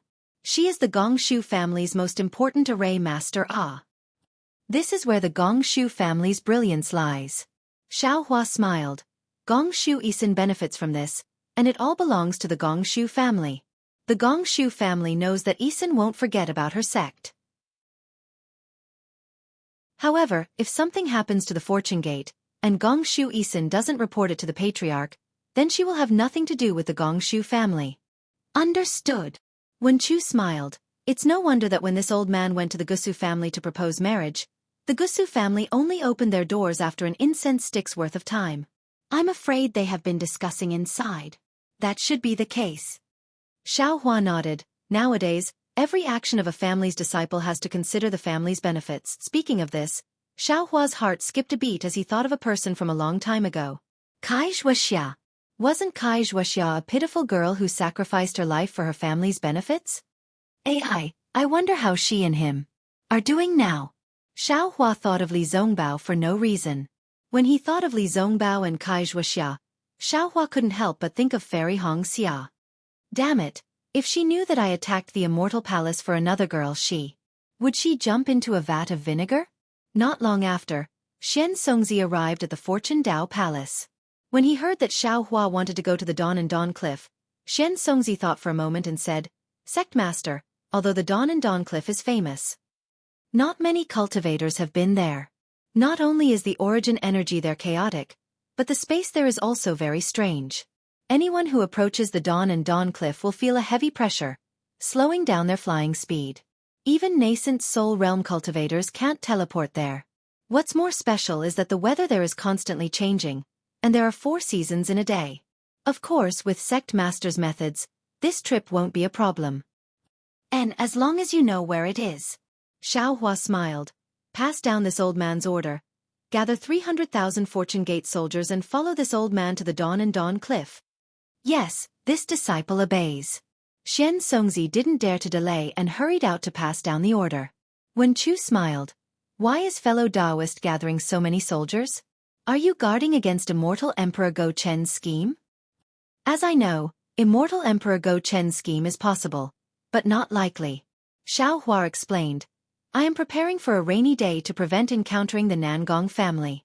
Since I was able to find out that Princess Xian was suppressed at the Dawn and Dawn Cliff, the Nangong family's Nangong Tianjia would naturally know. But then, Xiao Hua frowned and said, that's not right. What if Immortal Emperor Go Chen's scheme isn't the Dawn and Dawn Cliff, but the Soaring Dragon Mountain Range? I will take all the disciples with me, and if he sends his troops to suppress us, it will be troublesome.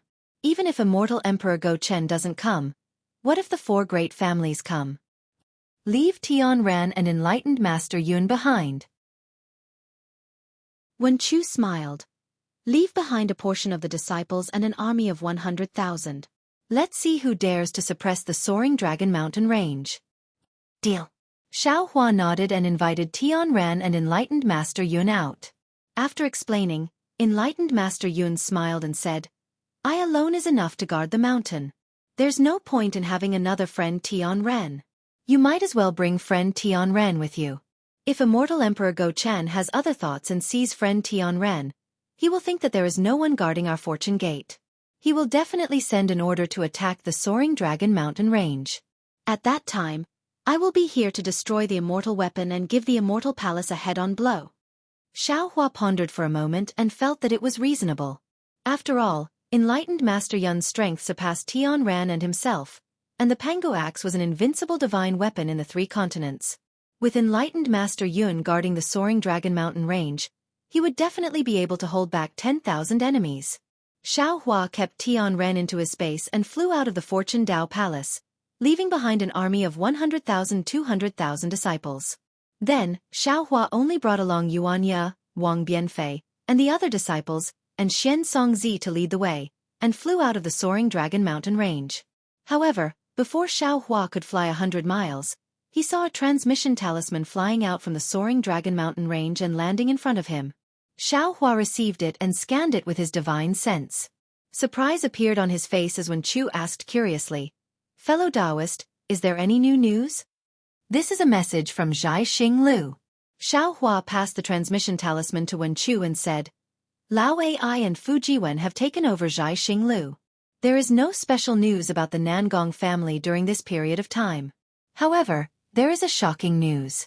The sutra-seeking extreme bliss is about to end. Chun Zong and his 4 disciples have already entered Yu Province when Lao Ai sent the message. I'm afraid it won't be long before they arrive at the Longevity Town. Thunder Temple's Mahavairakana revered Buddha, Exquisite Temple's Methreya revered Buddha, Immortal Palace's Immortal Emperor Go Chen, Tai Bai Jinxing, and Thousand Demons' Sacred Territory's Golden-Winged Great Peng are also heading to the Longevity Town to observe the ceremony. To welcome the end of this grand event, and to consecrate the hidden immortal continent's first golden Buddha statue. Donate, and thank you for all your support."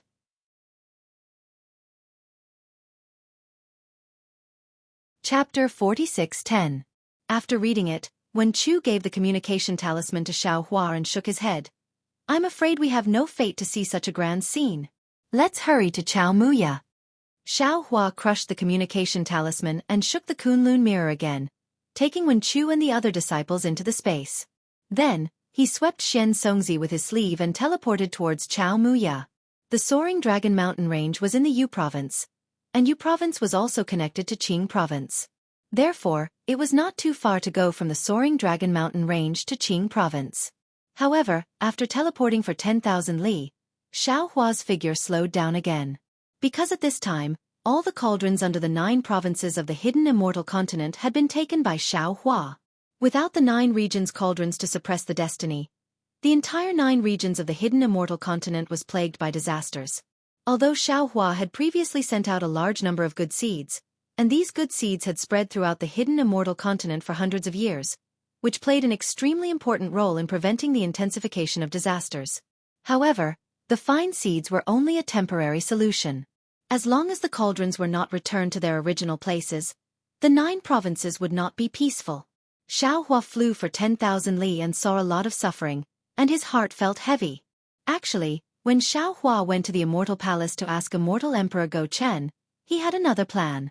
That was, if Immortal Emperor Go Chen happily told him where the new princess was imprisoned, Xiaohua would directly rescue the new princess and then bring the cauldrons to the Immortal Palace to propose marriage. The cauldrons would be the betrothal gift. Of course, the cauldrons were the national weapons of Confucian cultivators, so Xiaohua could not directly tell Baian. Unfortunately, Immortal Emperor Go Chen was completely stubborn and did not even say a single word, so Xiaohua did not even have the chance to mention the cauldrons. In particular, Kong Honggu, who stole the cauldrons, was killed by Xiaohua, and Xie Xian, who coveted the cauldrons, was also killed by Immortal Emperor Go Chen. Now, on the hidden immortal continent, no one knew that the cauldrons were in Xiaohua's hands. No one even knew if the cauldrons were still in their original places. Of course, Xiaohua also used the cauldrons to deal with the heavenly demon in the ruins, but Xiaohua believed that even if Sun Jian saw it, he would not think that it was the cauldrons. Forget it! Xiaohua couldn't bear it in his heart and secretly made a decision, after rescuing Xian, whether Immortal Emperor Go Chen agrees or not. This Xiao will have to use the 9 prefectures' cauldrons to set up the 9 prefectures' great array. Otherwise, the people of the hidden immortal continent will eventually. However, when he thought up to here, Xiaohua laughed bitterly. He also understood in his heart that setting up the 9-province Grand Formation required the 9-province formation diagrams. He didn't have the diagrams, so how could he set up the formation? If he wanted to bring the cauldrons back, he would have to find Immortal Emperor Go Chen and take out the 9 provinces formation from the Overcloud Palace. However, in order to let Immortal Emperor Go Chen know, he had to spend a lot of effort explaining the purpose of the cauldrons. However, a Taoist cultivator had taken the supreme national treasure of the Confucian cultivators. What did this mean? Just thinking about it gave Xiaohua a headache. There are some things that are impossible to explain even with 100 mouths. Xiaohua and the other Fortune Gate disciples had accumulated a lot of good seeds in Xiaohua's space. In fact, the entire Shenhua continent's billions of people also relied on these good seeds to survive. After Xiaohua sent out a lot of good seeds from his space, he felt slightly relieved and continued on his way to the Azure province. After a day, he saw that the land below his feet was starting to become sparse. Xiaohua felt that the journey was about done. He stopped in midair and was about to call Xian Songzi out to ask for directions. However, at this time, he saw the clouds in the sky flickering. Wen Chu flew out from the space and said with a smile, "Fellow immortal Xiaohua raised his eyebrows. He knew that Wen Chu had something important to say and was about to ask. Suddenly, Wen Chu was the first to stare blankly. Before he could finish his sentence, he looked strangely towards Xiaohua's right and muttered, "How strange. Why do I feel that this place is very familiar?" Seeing the astonishment on Wen Chu's face, Xiaohua also asked curiously, "I have never been here before. Could it be that fellow immortal has been here all these years?" No. Wen Chu shook his head and said, "I have never been here before. This is certain. However, I feel that there is a kind of aura in that place. This kind of aura to me seems to be from another world." Seems to be from another world? How is that possible? Xiaohua laughed first. How could fellow immortal have a previous life? Oh, fellow immortal, why did you suddenly come out? This. Wen Chu said absent-mindedly, "I suddenly thought of something. Fellow immortal, aren't you very familiar with the grandmasters of the 4 great clans in Star Moon Palace? Why don't we use them?" Them? Xiaohua waved his hand and said, "They are only grandmasters. They are not Wind Saints nor Wind Stars. I'm afraid that they have very little power to make suggestions about the sex affairs. Moreover, if they want to speak for I or secretly tell I about the sex affairs, they have to think about how long their lives are. Under such circumstances, even if they want to say something, I don't want to hear it." At this point, Xiaohua looked in front of his head and said, "I don't want to entangle myself with too many mundane matters with Xian. Forget it." Wen Chu reluctantly turned his head back and said, "We'll go to Chao Muya first. After we save Xian, we'll go see if there's anything strange there." With that, Wen Chu was about to enter the dimension, but Xiaohua hurriedly stopped him and said, "Fellow immortal, you don't need to go back. You're Immortal Emperor Go Chen's personal assistant. Just stay outside and accompany I." Forget it. Wen Chu ignored him and waved his hand. "Isn't it just looking for Xian? You can go by yourself.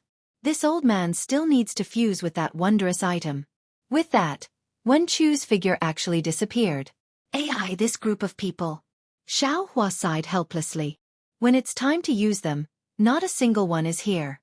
Then, Xiaohua pulled Xian Songzi out of the dimension and asked about Chao Muya's location. When Xian Songzi saw it, he pointed at where Wen Chu was looking and said, "Master, that's Chao Muya. You flew in the wrong direction." What? Xiaohua was stunned and felt that it was a bit unbelievable. He looked at Xian Songzi and then to the right. "Are you sure?" "This disciple is sure." Xian Songzi nodded. "This disciple flew past here before." "Wait a moment."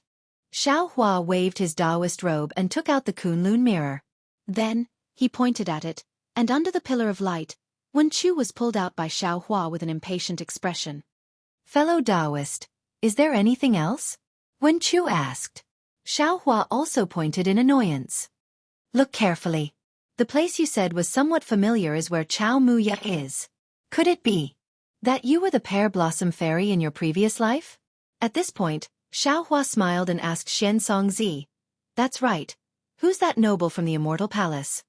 Xian Songzi thought for a moment and said embarrassedly, Master, that's a beautiful legend passed down by Confucian female cultivators. How would this disciple know? Either way, his surname is Sun. Nonsense. This master also knows his surname is Sun. His surname can't be Xiao. Xiao Hua rolled his eyes and said, Perhaps your martial aunt Wen Chu is this Sun's reincarnation in this life. This time, Xian Songzi hurriedly said, Master, I don't think it's possible. It seems that this so-called number 1 imperial artifact didn't exist in the ancient times.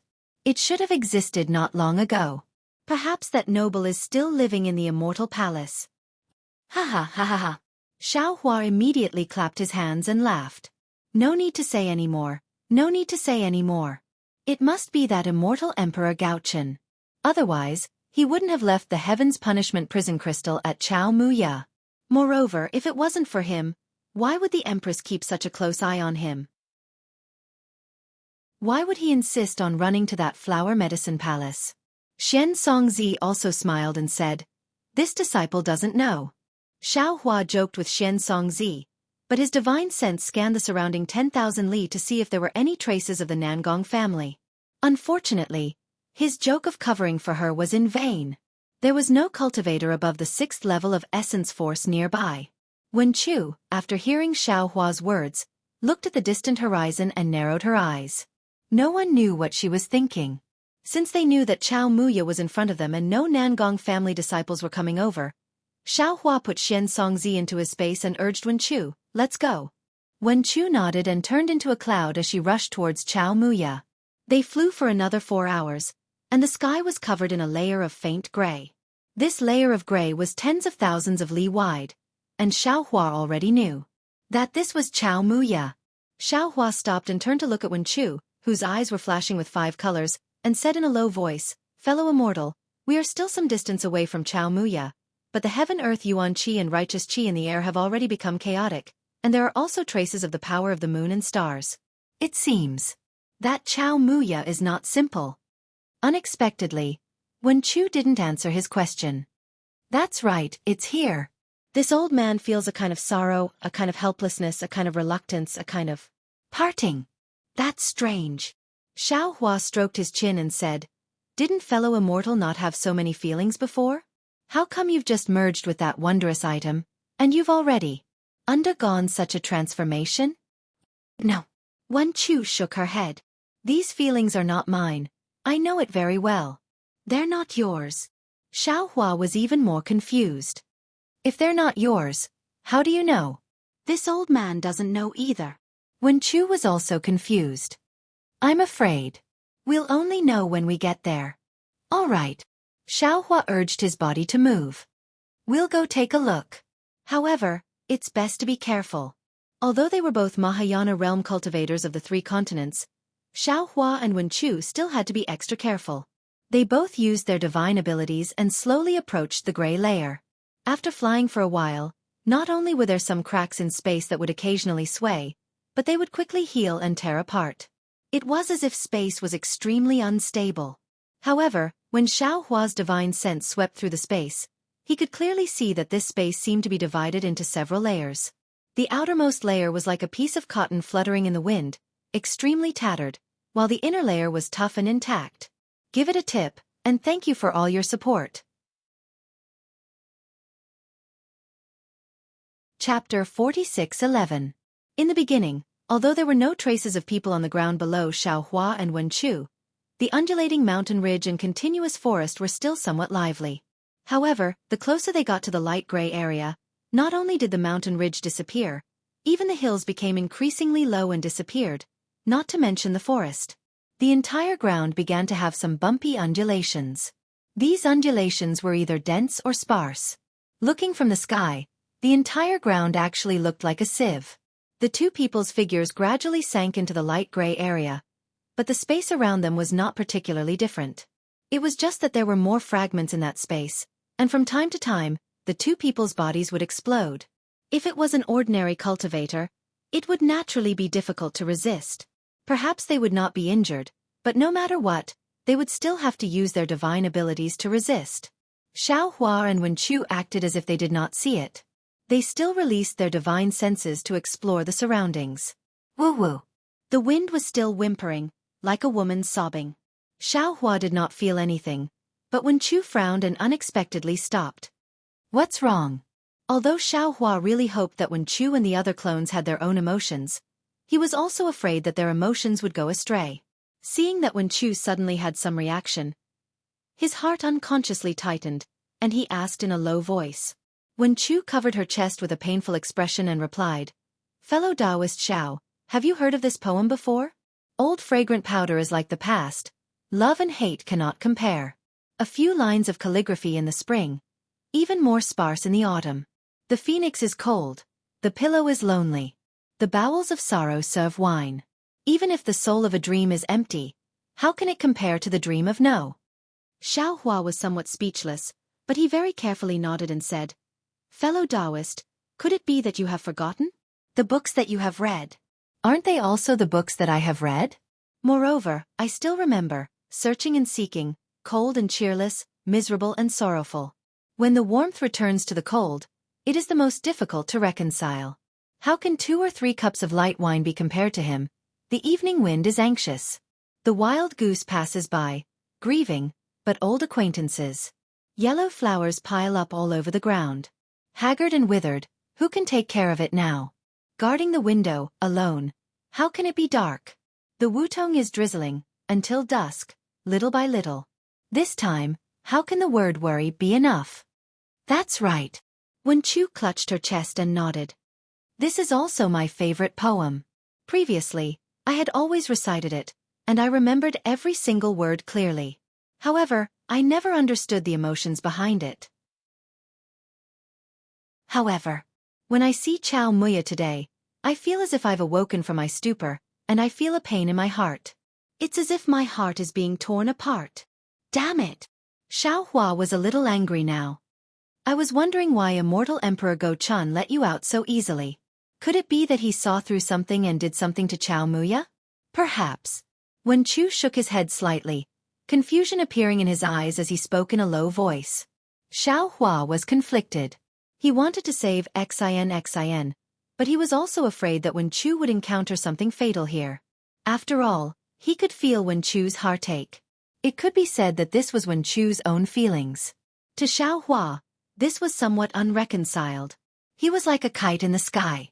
At this moment, someone wanted to cut the string in Xiaohua's hand and let the kite fly by itself. Xiaohua hoped for this outcome, but he did not like the feeling of not being in control. "How about?" Xiaohua probed. "I will first send you back to Shenhua continent?" Wen Chu bit his lips. How could he still be the Wen Chu palace master?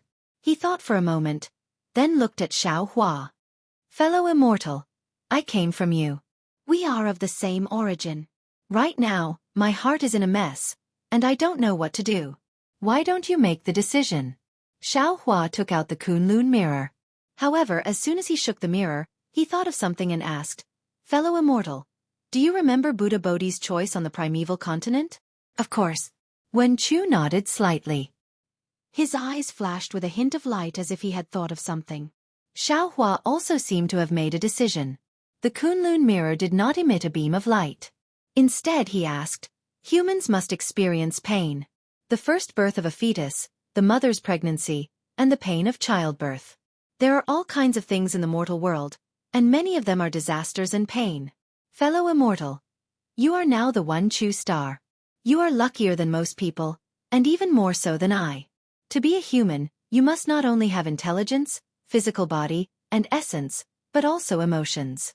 These emotions. If they were I, then you would not be Wen Chu, but Xiaohua. Now, I'm afraid it's time for you to truly become a human. Some pain is normal. Without these pains, how will you be reborn?" At this point, Xiaohua said very solemnly, "So, it's better to leave this decision to fellow immortal." I understand." Wen Chu clutched his chest and nodded. "I may not have Buddha Bodhi's wisdom, but I have Wen Chu Saint's finishing touch. I also have to face the test of heaven and earth. Let's go." With that, Wen Chu moved and headed towards Chao Muya. Seeing Wen Chu's back, Xiaohua felt gratified. He put away the Kunlun mirror, swept it with his divine sense, and chased after Wen Chu.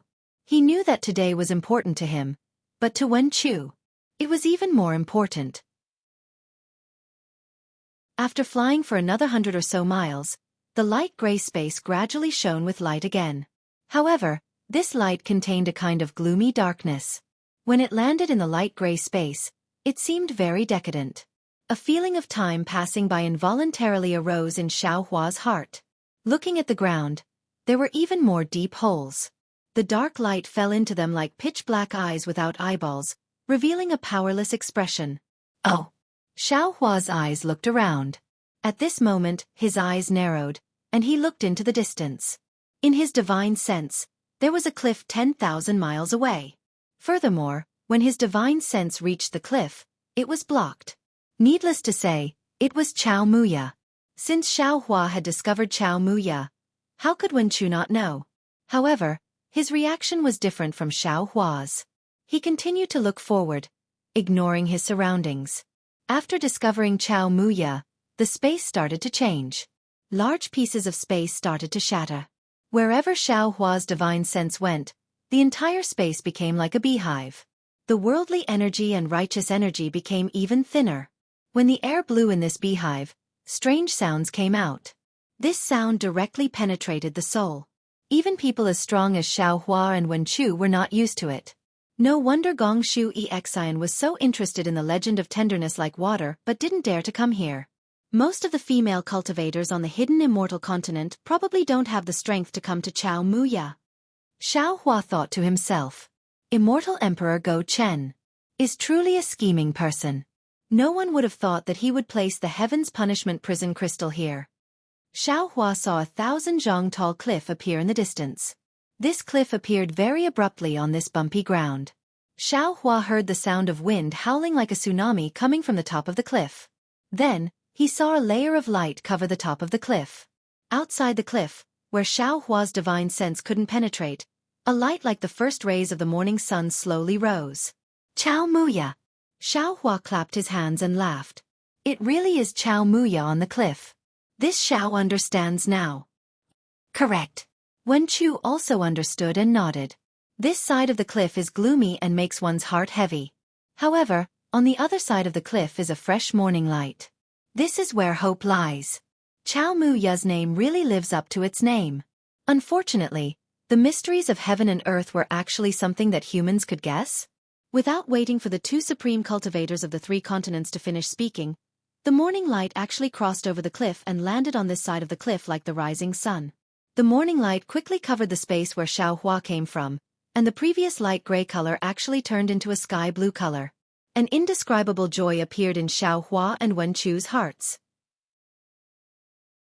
Xiaohua was a bit dumbfounded, because where the morning light passed, the other side of the cliff was covered by a light gray color again. Chao Muya? Chao Muya!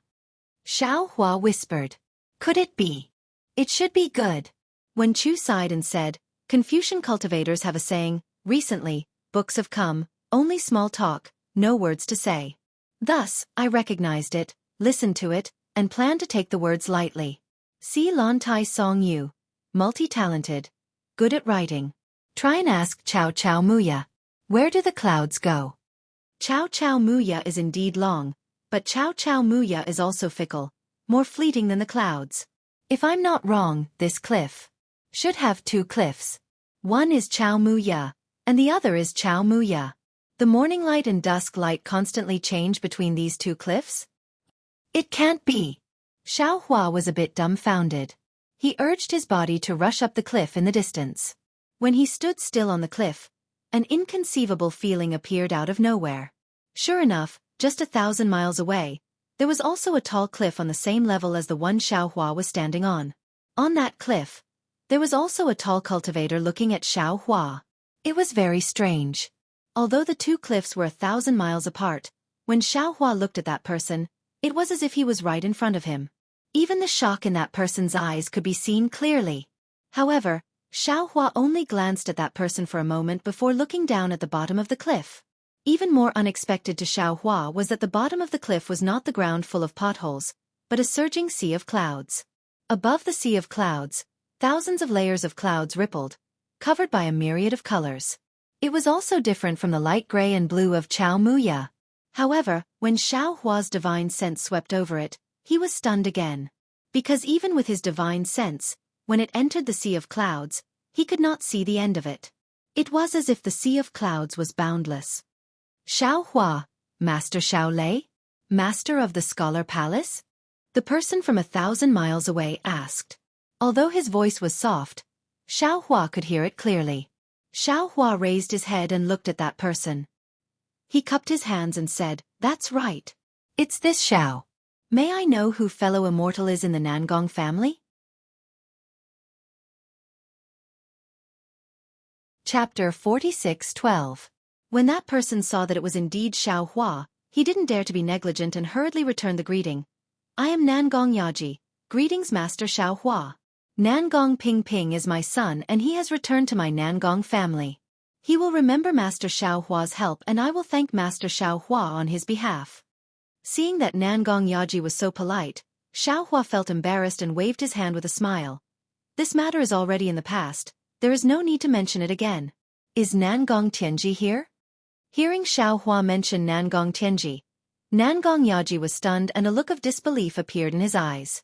However, this look of surprise disappeared in a flash and a kind of understanding appeared. He pondered for a moment and said, "Master Xiao Hua, there is something you don't know.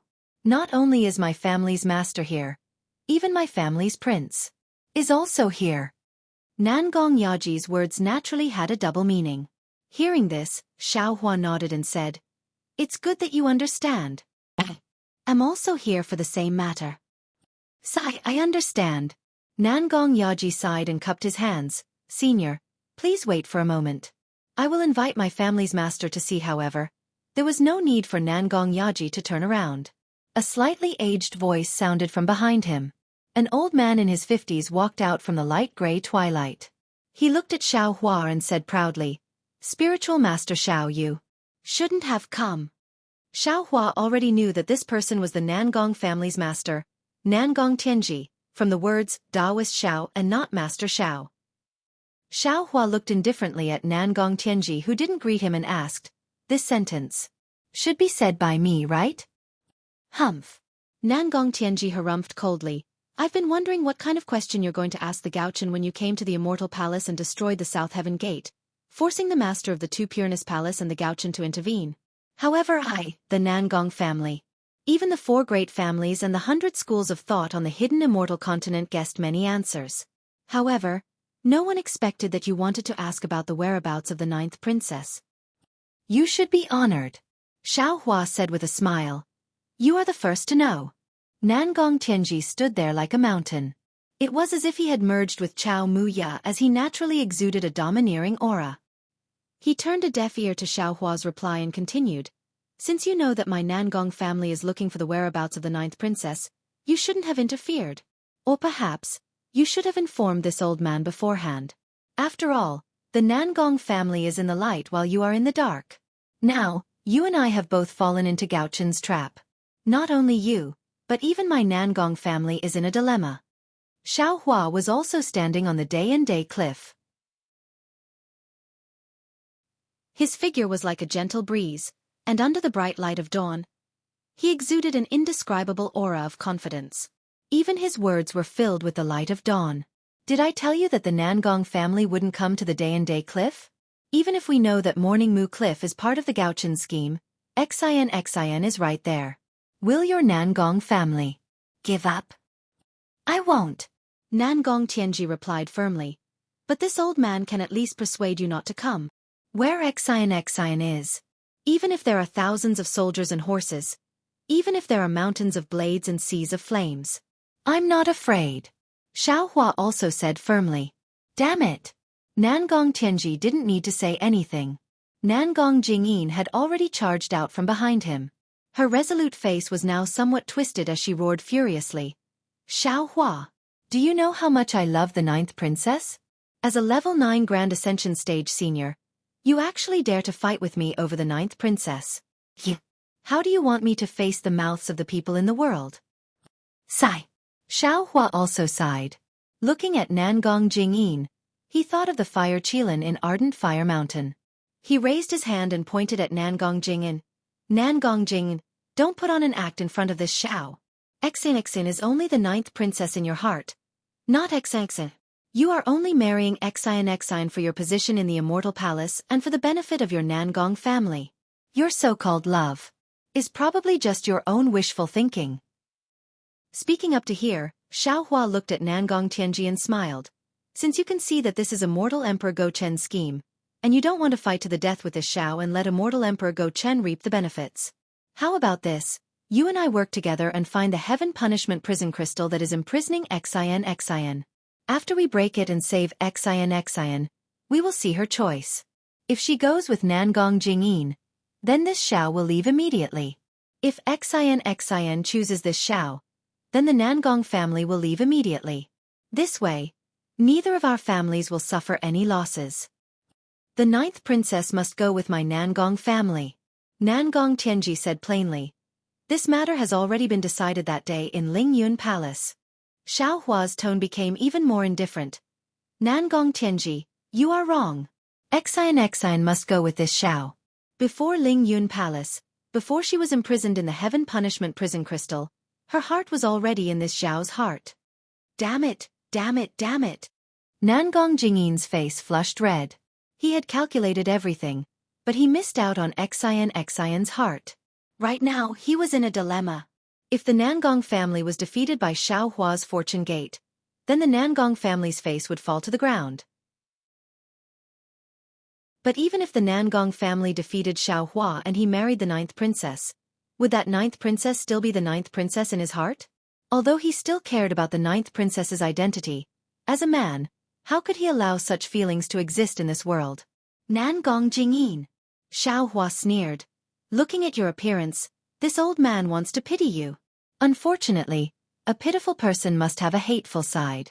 If you didn't take advantage of the situation and wanted to destroy Xin's happiness, how could you have fallen to such a state? Taoist Xiao. Nangong Tianji's tone was still arrogant, but there was a hint of euphemism in it. You are a Grand Ascension Stage Taoist. You must have seen through the myriad emotions of the mortal world. The so-called love between a man and a woman is nothing more than two hearts. Taoist Xiao must have met a lot of female cultivators in his life. I'm sure you have experienced a lot of such things. Why should you care about the 9th princess? If you think that the 9th princess is a little interesting, there are other princesses other than the 9th princess. Why do you want to compete with my Nangong family? Or if you are willing, this old man also has a beautiful descendant. As long as you like her, this old man can betroth her to you as a concubine. Moreover, with Taoist Zhao's current cultivation, it won't be long before you ascend. If you ascend, what will happen to the 9th princess? You covet the happiness of the past few decades and delay the 9th princess's future happiness. From what this old man can see, you are the one who will destroy the 9th princess's happiness. Don't young people have a saying that if there is a kind of love, it is called letting go? Why can't you let go? Xiaohua smiled in the face of Nangong Tianji's earnest persuasion. He rubbed his nose and said, You must be a romantic person when you were young. Who knows how many women you have said these words to? If there was someone who didn't know, they would be moved by your heartfelt words. However, this Xiao finds it funny. This Xiao and Xin have true feelings for each other. Why must this Xiao let go for the sake of true feelings? Your Nangong family is sacrificing Xin's happiness for your own benefits. You are the despicable ones. Yet, you are accusing me of this. This is the biggest joke in the world. Xiaohua. Seeing that his persuasion was fruitless, Nangong Tianji's expression changed and he asked, Do you really want to fight with my Nangong family? Don't think that you can block my attack just because you are a Taoist Grand Ascension Stage expert and have the Scholar Palace's master by your side. Don't think that you have the strength to sweep across the hidden immortal continent just because you have the Fortune Gates army. Let me tell you honestly, the 4 great families are far from what you know. The 4 great families that you see are only the 4 great families that we want you to see. Even if you have the strength to wreak havoc in the Immortal Palace, even if you have the ability to kill demonic realm experts, you are definitely not my Nangong family's opponent. Nangong Tianji looked up at the sky and said proudly, The so-called Immortal Palace is just an empty name. The Sun family is the representative of the 100 schools of thought. They can't represent the 4 great families. We are only following the agreement of the ancient war to allow the Sun family to enter the immortal palace. Ha ha ha. Xiaohua laughed and pointed at Nangong Tianji. Nangong Tianji, you are really boasting all the way to the southern heavenly gate. Aren't you afraid of being stabbed by Sun Jian's 3-pointed, double-edged blade? If your Nangong family is so powerful, why are you fighting with me over Xian? Furthermore, Nangong Ping Ping and the others know that I know the 5 energies unifications. You also know that the Scholar Palace's master is my good friend. I don't believe that you didn't connect this matter with Xian losing the heaven's will. I don't believe that you can't guess what I asked Immortal Emperor Gaochen when I went to the Immortal Palace. You're wasting your breath on this Xiao, trying to make this Xiao feel guilty. Isn't that just showing that you're afraid of this Xiao? Nangong Tianji, don't you know that there's a saying among Confucian cultivators, 300 taels of silver here?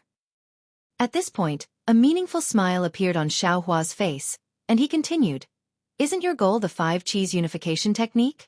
Why do you want to be a prostitute and set up a monument for your chastity? Facing the Nangong family who wanted to snatch Xin, Xiaohua's tone was exceptionally vicious. When Nangong Tianji heard this, a hideous smile appeared on his face. Hee, Xiaohua, since you know about it, why are you still doubting the strength of the Nangong family? If it weren't for the 5 cheese unification technique, how could this old man go to the Immortal Palace to propose marriage? Chapter 46:13. TCH. Xiaohua sneered. Don't make yourself sound so far-sighted. At that time, Immortal Emperor Go Chen didn't have the 5 Qi unification art yet. If you knew it was in my hands, you wouldn't have let Nangong Jingyin go to the Hall of Fragrance. Instead, you would have let Nangong Jingyin throw herself at me. After you flattered Immortal Emperor Go Chen and found out that the 5 Qi unification art was in Mai and Wenchu's hands, you realized that you had fallen into Immortal Emperor Go Chen's trap and planned to ambush me and Wenchu to get the 5 Qi unification art. And if I'm not wrong, the Dongfeng family, Shimin family, and Baiming family will all appear, right? As soon as Xiaohua's voice faded, an even more imposing figure appeared beside Nangong Tianji. This person was over 10 meters tall, his hair was completely white, and when he opened and closed his eyes, his gaze was different from ordinary people's. In his eyes, a faint golden light was flowing, just like 2 suns. That person looked at Xiaohua with a face as bright as a full moon and said with a dignified voice, Xiaohua, this old man has underestimated you. Sigh. Xiaohua looked at the newcomer and sighed. Dongfeng Qianghao, this Xiao overestimated you. That day in Xingyue Palace, this Xiao already told Dongfeng Yushan clearly. I didn't think that you would still come. Yushan and the others are only disciples of my Dongfeng family. Dongfeng Qianghao smiled and replied, just as Brother Tianji said, what they know is only a drop in the ocean of our 4 great families. The message that you wanted to convey to this old man through Yushan, this old man has already received it, but don't you think that your little tricks are really unpresentable? Don't you all agree? Haha, of course. Following Dongfeng Qianghao's voice, 2 more figures appeared on the other side of the cliff. On the left side, a tall and thin old man wearing a lake blue sword robe, who was even taller than Xiaohua by a head, stood out. This old man had a long and narrow face and a pair of silver-white eyes. When his eyes moved, a faint moonlight flowed. Wasn't this the patriarch of Shimin clan, Shimin Jianzhong? On the other side of him, a plump middle-aged man dressed in a royal blue scholarly robe stood out. Although this man's face was big, his eyebrows were slightly smaller, giving him a delicate and pretty look. What was special was that this middle-aged man's arms were slightly longer, and the index fingers on his hands were even more slender. Wasn't this the Baiming family's clan head, Baiming Chouqing? That's right. I didn't think that a grand ascension stage being like him would be able to see so far ahead. Baiming Chouqing's voice was rather shrill. Similarly, Nangong Tianji did not speak for a long time. When the other 3 patriarchs stood still, he sighed again and asked, Xiaohua, could it be that you saw through this from the start? If that's the case, you're even more terrifying than the Grand Mist Ancestor. How could Xiaohua have thought so much before? However, when he saw how scheming Nangong Tianji was, he went along with what Nangong Tianji said. When he heard Nangong Tianji's sigh and the appearance of the three family heads, he was even more moved. He smiled and said, "There are only a few ordinary people in the world who can become saints. No one is smarter than anyone else. The only thing that you and I have more than others is that we have more information." Xiaohua did not admit it, nor did he deny it. This allowed Nangong Tianji to confirm his judgment. He looked at Xiaohua and probed, "So you're saying that you're already prepared to face the four patriarchs?" Xiaohua rubbed his nose and revealed a mysterious smile. He replied, "I believe that I've already done it. However, whether or not I can block it depends on the strength of the four patriarchs. Of course, if you want to give it a try, you can give the order now. And, if you've already made plans, you can also give the order to attack the Soaring Dragon Mountain Range in Shao Country." "You're thinking too much." Dongfeng Qianghao sneered. "The goal of the four patriarchs is the five Qis unification, not the Dao sects. The Shao Country and Soaring Dragon Mountain Range's Fortune Gate are things that the Immortal Palace, 100 schools of philosophers, and even Vairocana Buddha should consider. It has nothing to do with the four patriarchs. However, you have to be careful. Who knows, the Immortal Palace might have already sent their immortal army to attack the Soaring Dragon Mountain Range. When you're defeated here and run back in panic, there will be no more lair for you to lick your wounds." After probing the situation, Xiaohua was relieved. He smiled and said, "If the Immortal Palace attacks, that would be the best. First, this Zhao's plan will not be in vain. Second, this Xiao will have a falling out with the Immortal Palace." "Xiaohua, you actually still have hope for that bastard Gaochen." Shimin Zhenzhong couldn't help but persuade him again. "Could it be that you didn't know why he sent the master of the Wenchu Palace to your side?" "See." When Shimin Zhenzhong said that, Xiaohua couldn't help but suck in a breath of cold air. He didn't think that the four patriarchs would make a move. Naturally, he didn't think that Immortal Emperor Gaochen would send Wenchu to help him. He and Wenchu naively thought that Immortal Emperor Gaochen was thinking for Xin. However, now it seemed that Immortal Emperor Gaochen was sitting high up and had foresight. He sent Wenchu to the hidden Immortal Continent to help him. He might have wanted to kill the donkey after it had outlived its usefulness. Damn it! Xiaohua cursed in his mind. However, he didn't admit it and simply said, "Gaochen's thoughts are his business. Fellow Immortal Wenchu is my good friend. If I want to face the four patriarchs, he will definitely help." Dongfeng Qianghao smiled and said, "Daoist Xiao, the title of Lightning Master might not be comparable to the title of Dragon Master. The title of the Wenchu Palace Master can't buy someone's life. The four of us have been waiting for you for many days. Now that Brother Tianji has said so much, it's only to let you know the true colors of Gaochen." The Wenchu Palace Master gave him the 5 energy origin method, a pearl thrown into darkness. Ever since he stood on the sunset cliff, Wenchu's mind was no longer on the cliff. Instead, he looked up at the sky. His eyes were filled with confusion, sadness, sorrow, joy, and melancholy. All kinds of thoughts and emotions were born and extinguished like the wind and clouds. Since Wenchu was like this, Xiaohua was even more careful. He had said so much to Nangong Tianji, and at the same time, he was also stalling for time for Wenchu. He was very clear in his heart that it was already the crucial moment for Wenchu to break out of his cocoon and be reborn. If Wenchu missed this opportunity, who knew when he would truly become an adult? However, Xiaohua smiled wryly because Dongfeng Qianghao and the others were staring at Wenchu. They clearly knew that Wenchu had the 5 energy origin method. Even though Wenchu ignored Dongfeng Qianghao's words were meant for Wenchu. Xiaohua had no choice but to continue. "This Xiao understands what you mean, and this Xiao has already told Nangong Tianji that the 5 Qis unification technique is here. As long as you and the other family heads of the 4 great families send out a document and hand it over to this Xiao after finding the Heaven's Punishment prison crystal, this Xiao will definitely hand over the 5 Qis unification technique to you. That way, we can solve this problem without bloodshed and won't fall into Immortal Emperor Gaochen's trap." After he finished speaking, Xiaohua stood with his hands behind his back and gazed at the sky just like Wenchu. At this moment, the light of dawn that enveloped the cliff Xiaohua was on started to change again, and it flashed towards the cliff the 4 great clans were on. After Xiaohua and Wenchu, the light gray twilight slowly rose again. As Xiaohua had expected, the 4 families' patriarchs also stood firm like boulders on the mountain cliff. They didn't discuss this through voice transmission.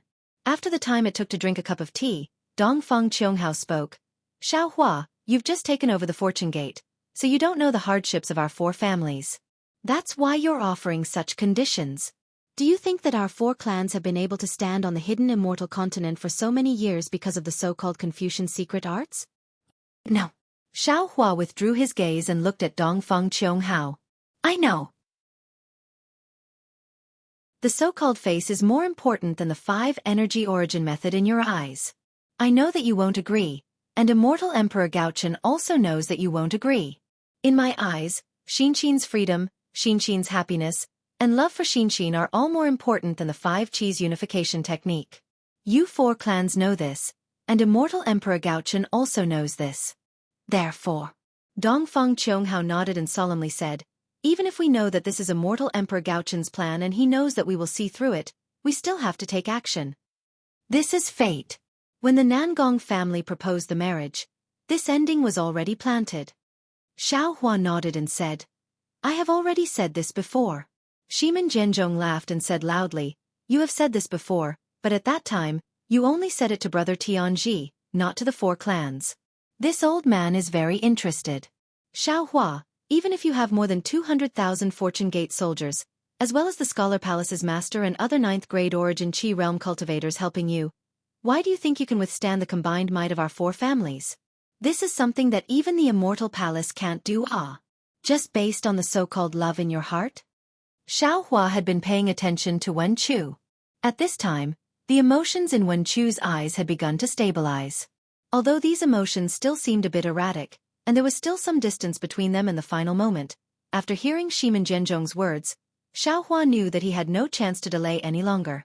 He smiled and took out the Kunlun mirror, saying, love is the sun in the sky, sprinkling the sunlight down.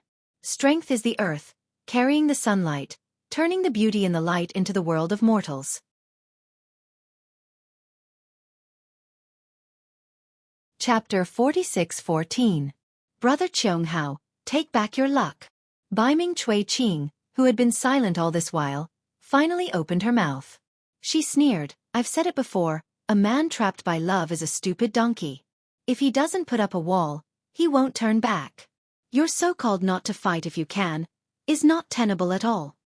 Dongfeng Qianghao glared at Baiming Cui Qing and said, in today's battle, the Fortune Gate will be destroyed, and our 4 families will also suffer heavy losses.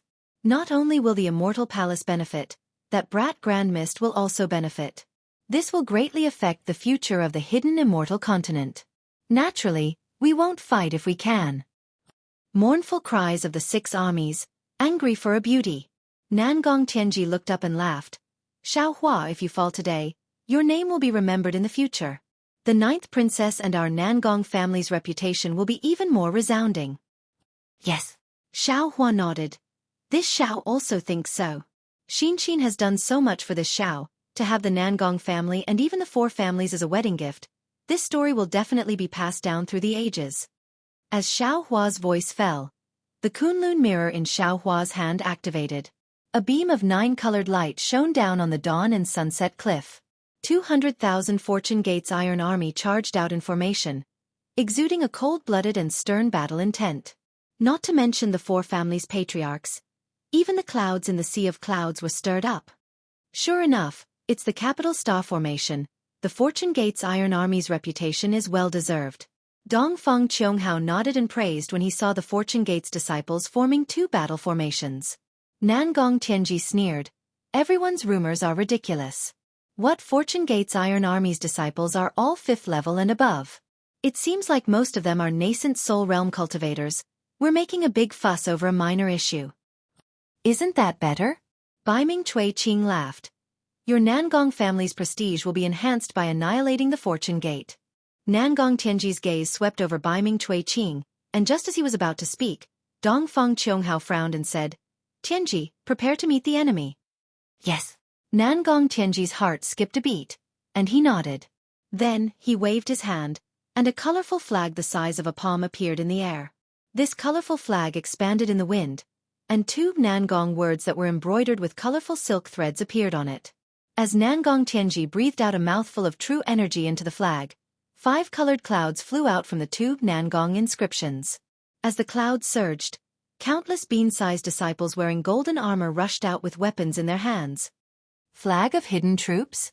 When Chu narrowed his eyes and looked at the tens of thousands of disciples falling in the air. They turned into the size of an ordinary person and said in a low voice, "This is the weapon of the ancient Confucian. I thought it had been lost in the hidden immortal continent. I didn't expect the 4 great families to still have it." Fellow Taoist, Xiaohua asked worriedly, "How do you feel now?" Battle spirit. Wen Chu's tone was as sharp as sword chi as he said, "All the heartache, pity, and regret from before have now turned into battle intent. We'll only know the answer after this battle." "That's strange," Xiaohua said curiously. "You still don't know why this happened." "It's like looking at flowers in the fog, fishing for the moon in the water." Wen Chu nodded and said with a smile, "Let's fight. We'll cross the bridge when we get there." "All right," Xiaohua replied and looked out of Chaomu Cliff again. At this time, the Nangong family's battle team had finished assembling. There were also 200,000 disciples wearing golden armor. Most of them were scholars, and their strength was about the same as the Fortune Gates battle team. Similar to the Fortune Gates formation, the 200,000 Nangong family disciples were also divided into a dozen or so smaller formations. In front of each formation, there was a disciple with Grandmaster or Martial Grandmaster Cultivation holding a colorful flag. As these disciples waved their flags, the 200,000 Nangong family disciples slapped their own heads and released their true chi. Wang Wang. Although the righteous chi in front of the sunset cliff had already dissipated, the several 100,000 Nangong family disciples activated their cultivation techniques, and a large amount of righteous chi poured down. Rays of light flashed, and inscriptions flowed, and a dozen golden chrysanthemums appeared in the air. These dozen chrysanthemums looked as if they were made by heaven. Every petal and every pattern was resplendent, and a powerful aura surged out. In the air above the Fortune Gates battle team, the air started to vibrate and flow violently. "When autumn comes, 8th of the 9th month, when my flower blooms, 100 flowers will die. The incense bursts into the sky, and the entire city is covered in golden armor." The poetic words formed a killing intent that pounced towards the Fortune Gates disciples. The 200,000 Fortune Gates disciples in front of them were naturally not the 200,000 Fortune Gates disciples that had swept through the 1,000 demons' sacred grounds, nor were they the 200,000 Fortune Gates disciples that had fought against the devil race in the ancient ruins. However, among these 200,000 disciples, 10,000 of them were the Fortune Gates disciples that had swept through the 1,000 demons' sacred grounds. When they saw the Nangong family's disciples charging towards them, they had already given the order. The battle intent of the heavenly star formation soared to the sky as they faced the enemy head-on. Although the 400,000 disciples had yet to clash, the wind and clouds above the morning sky cliff had already changed. Layers of dark clouds formed in the sky, and tornadoes tore the dark clouds apart. A heavy pressure that could destroy a city gradually formed. The Fortune Gates disciples are indeed powerful. Nangong Tianji's face turned solemn as he said in a low voice, "Although they are not as miraculous as the legends say, they are evenly matched with my Nangong family's battle team." After this battle, Nangong Tianji stopped talking and didn't say anything else. Beside him, Baiming Cho Qing laughed loudly and said, "Brother Tianji, you are too stingy. Although today is a matter of our 4 great clans, it is also a good thing for your Jingyin. If you don't contribute, who will? However, seeing that our 4 great clans are one, how can my Baiming family stand idly by when the Nangong family is facing the enemy?" "Sure." Baiming Cho Qing roared and took out a bronze arrow from her waist. She threw it into the air and shouted, "Zhu, come out and meet the enemy." Boom. When the command arrow landed in the air, the blood-red clouds surged and the sound of war drums rang out from the command arrow. As the war drums rang out, the command arrow expanded rapidly. Groups of Baiming family disciples in light blue armor charged out from the command arrow with weapons in their hands. Garrison order. When Chu revealed the origin of the arrow and said with a smile, "It seems like the 4 great clans are also taking out their trump cards. The previous hidden troops flag and the current garrison order are both ancient military saint artifacts that have been lost since ancient times. I didn't expect them to appear together today. No wonder Immortal Emperor Go Chen is worried about the 4 great clans."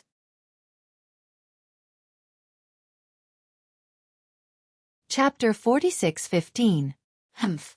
Xiao Hua snorted and said indifferently, "It's just a temporary imperial artifact.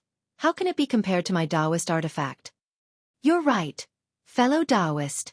Wen Chu nodded and said, "The garrison order, the troop concealing flag, the troop gathering drum, and the troop withdrawal gong are the 4 ancient imperial artifacts recorded in the history books of Confucian cultivators. If I'm not mistaken, they're all in the hands of the 4 great families." 200,000 disciples of the Baiming family flew out from the garrison order and formed a team. True energy and rosy clouds surged out from the disciples and condensed into a snowy plum blossom in the air. These 200,000 disciples of the Baiming family surrounded the other side of the Fortune Gate's disciples under the command of their commander. The momentum was terrifying. Ha! Xiao Hua laughed loudly. He raised a finger and pointed at the Kunlun mirror, saying, "So, the 4 big families are really planning to destroy my Fortune Gate. It looks like this war will not end until one side is dead. Good, since that's the case. This old man will not hold back today and let you see the strength of my Fortune Gate's disciples." Boom boom boom. Several light pillars rushed out from the Kunlun mirror. Roar roar roar. Another team of Fortune Gate's disciples roared and rushed out from the Shanhua continent. This team of disciples was different from the previous ones. When they rushed into the sky, they condensed into the shape of a rooster. It was the plentiful sun devil devouring immortal array. This. Baiming Xueqi was stunned. He was not surprised that Xiao Hua could take out more disciples, but the immortal array formed by these disciples. This plentiful sun devil devouring immortal array was Yang. Lightning surged around the Fortune Gate's disciples, and the soaring aura was like the scorching sun pouncing on the Baiming family. The snowy plum blossom was already showing signs of withering. Baiming Xueqi's shock was destined to not stop. When the 200,000 disciples lined up neatly, the murderous aura was like an unsheathed sword. He could not help but whisper, "Damn it, how many nascent soul disciples does the Fortune Gate have? Didn't they say there were 200,000? How come there are 400,000 now? Are my eyes playing tricks on me?" Shimin Jianzhong sneered. He also raised his hand and took out an ancient copper gong from somewhere. The copper gong was engraved with many armor inscriptions. These armor inscriptions glowed like silver orchids. Shimin Jianzhong didn't say anything. He flicked his middle finger and hit the gong. Bang! A soft sound was heard. The inscriptions on the gong began to move along with the sound of the gong. Rays of light gushed out from the surface of the gong and the inscriptions jumped down like fleas. When these inscriptions landed in the air, they transformed into the disciples of the Shimen family wearing silver-white armor. Oh! The Shimen family disciples roared as they landed in the air. They flew out of Dawn and Dawn Cliff and quickly formed into battle squads. In the time it took to finish half a meal, the 200,000 members of the Shimen aristocratic family had formed into an orchid-like battle team. An elegant yet formless aura filled the air once again. Furthermore, this aura combined with the aura of the other battle squads and trapped Dawn Cliff firmly. Kill. Xiao Hua raised his head and looked at the provocation and mockery in the eyes of the 4 great families' patriarchs. He coldly shouted a single word. The word kill turned into a ball of light and flew into the Kunlun mirror. Boom! Another pillar of light appeared and the Fortune Gate's battle squads rushed out once again. Heavens! Nangong Tianji looked at the Fortune Gate's disciples flying out like carps crossing the river and couldn't help but groan. Just how many disciples does this Fortune Gate have? When I saw that the profound yellow board was filled with Fortune Gate's disciples, I was already shocked.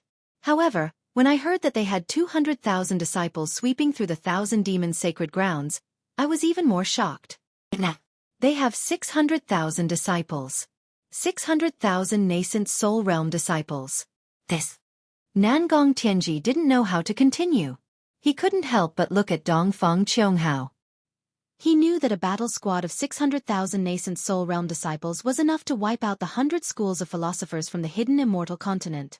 Even the 4 great families weren't willing to provoke such a powerful opponent. Dongfang Qianghao's eyes narrowed slightly. The brilliant young eyes hidden in his eyes couldn't help but shine like the sun. The shock in his heart wasn't any less than Nangong Tianji and the others. He had already known about Xiao Hua's rise from his family's secret report. Moreover, he had also carefully read all the information about Xiao Hua. Of course, he didn't know much more than Fairy Xingyu. Although the Dongfeng family's ability to gather information was stronger than star-picking houses. In Dongfeng Qionghao's eyes, although Xiaohua was powerful, he was the same as the Grand Mist Ancestor and the other powerful Dao sect cultivators on the hidden immortal continent. In terms of individual strength, he was close to the peak of the 9th grade. However, in terms of the strength of his sect, each and every one of them was weak. Dongfeng Qiong'ao and the patriarchs of the 4 great families had the same countermeasure to deal with this kind of Dao sect cultivator. After all, the purpose of a cultivator's cultivation was to ascend.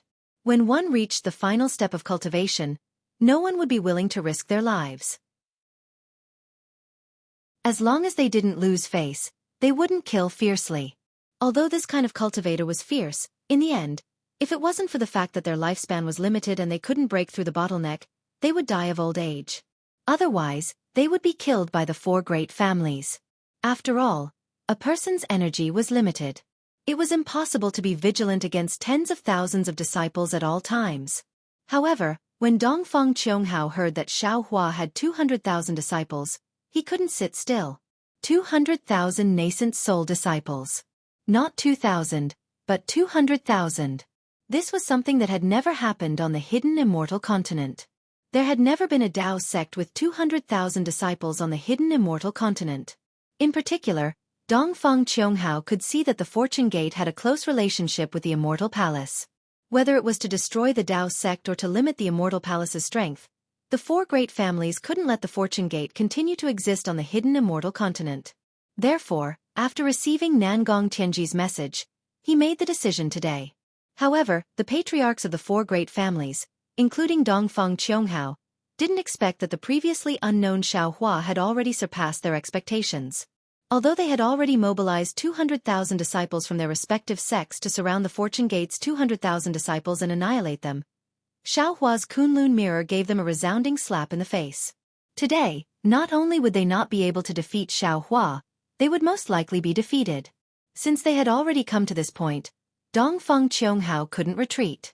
He raised his hand and took out a fist-sized drum and threw it into the air. Dong! As Dongfeng Qiong'ao spat out a stream of qi on the drum, the small drum suddenly expanded and turned into a light projection that resembled a city gate. Kill! Waves of battle cries rang out from the city gate.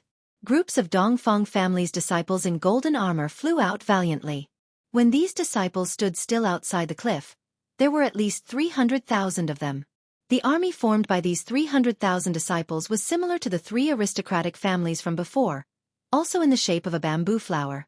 Their golden brilliance was mixed with soaring battle intent as they charged towards Xiaohua's Chaomuya.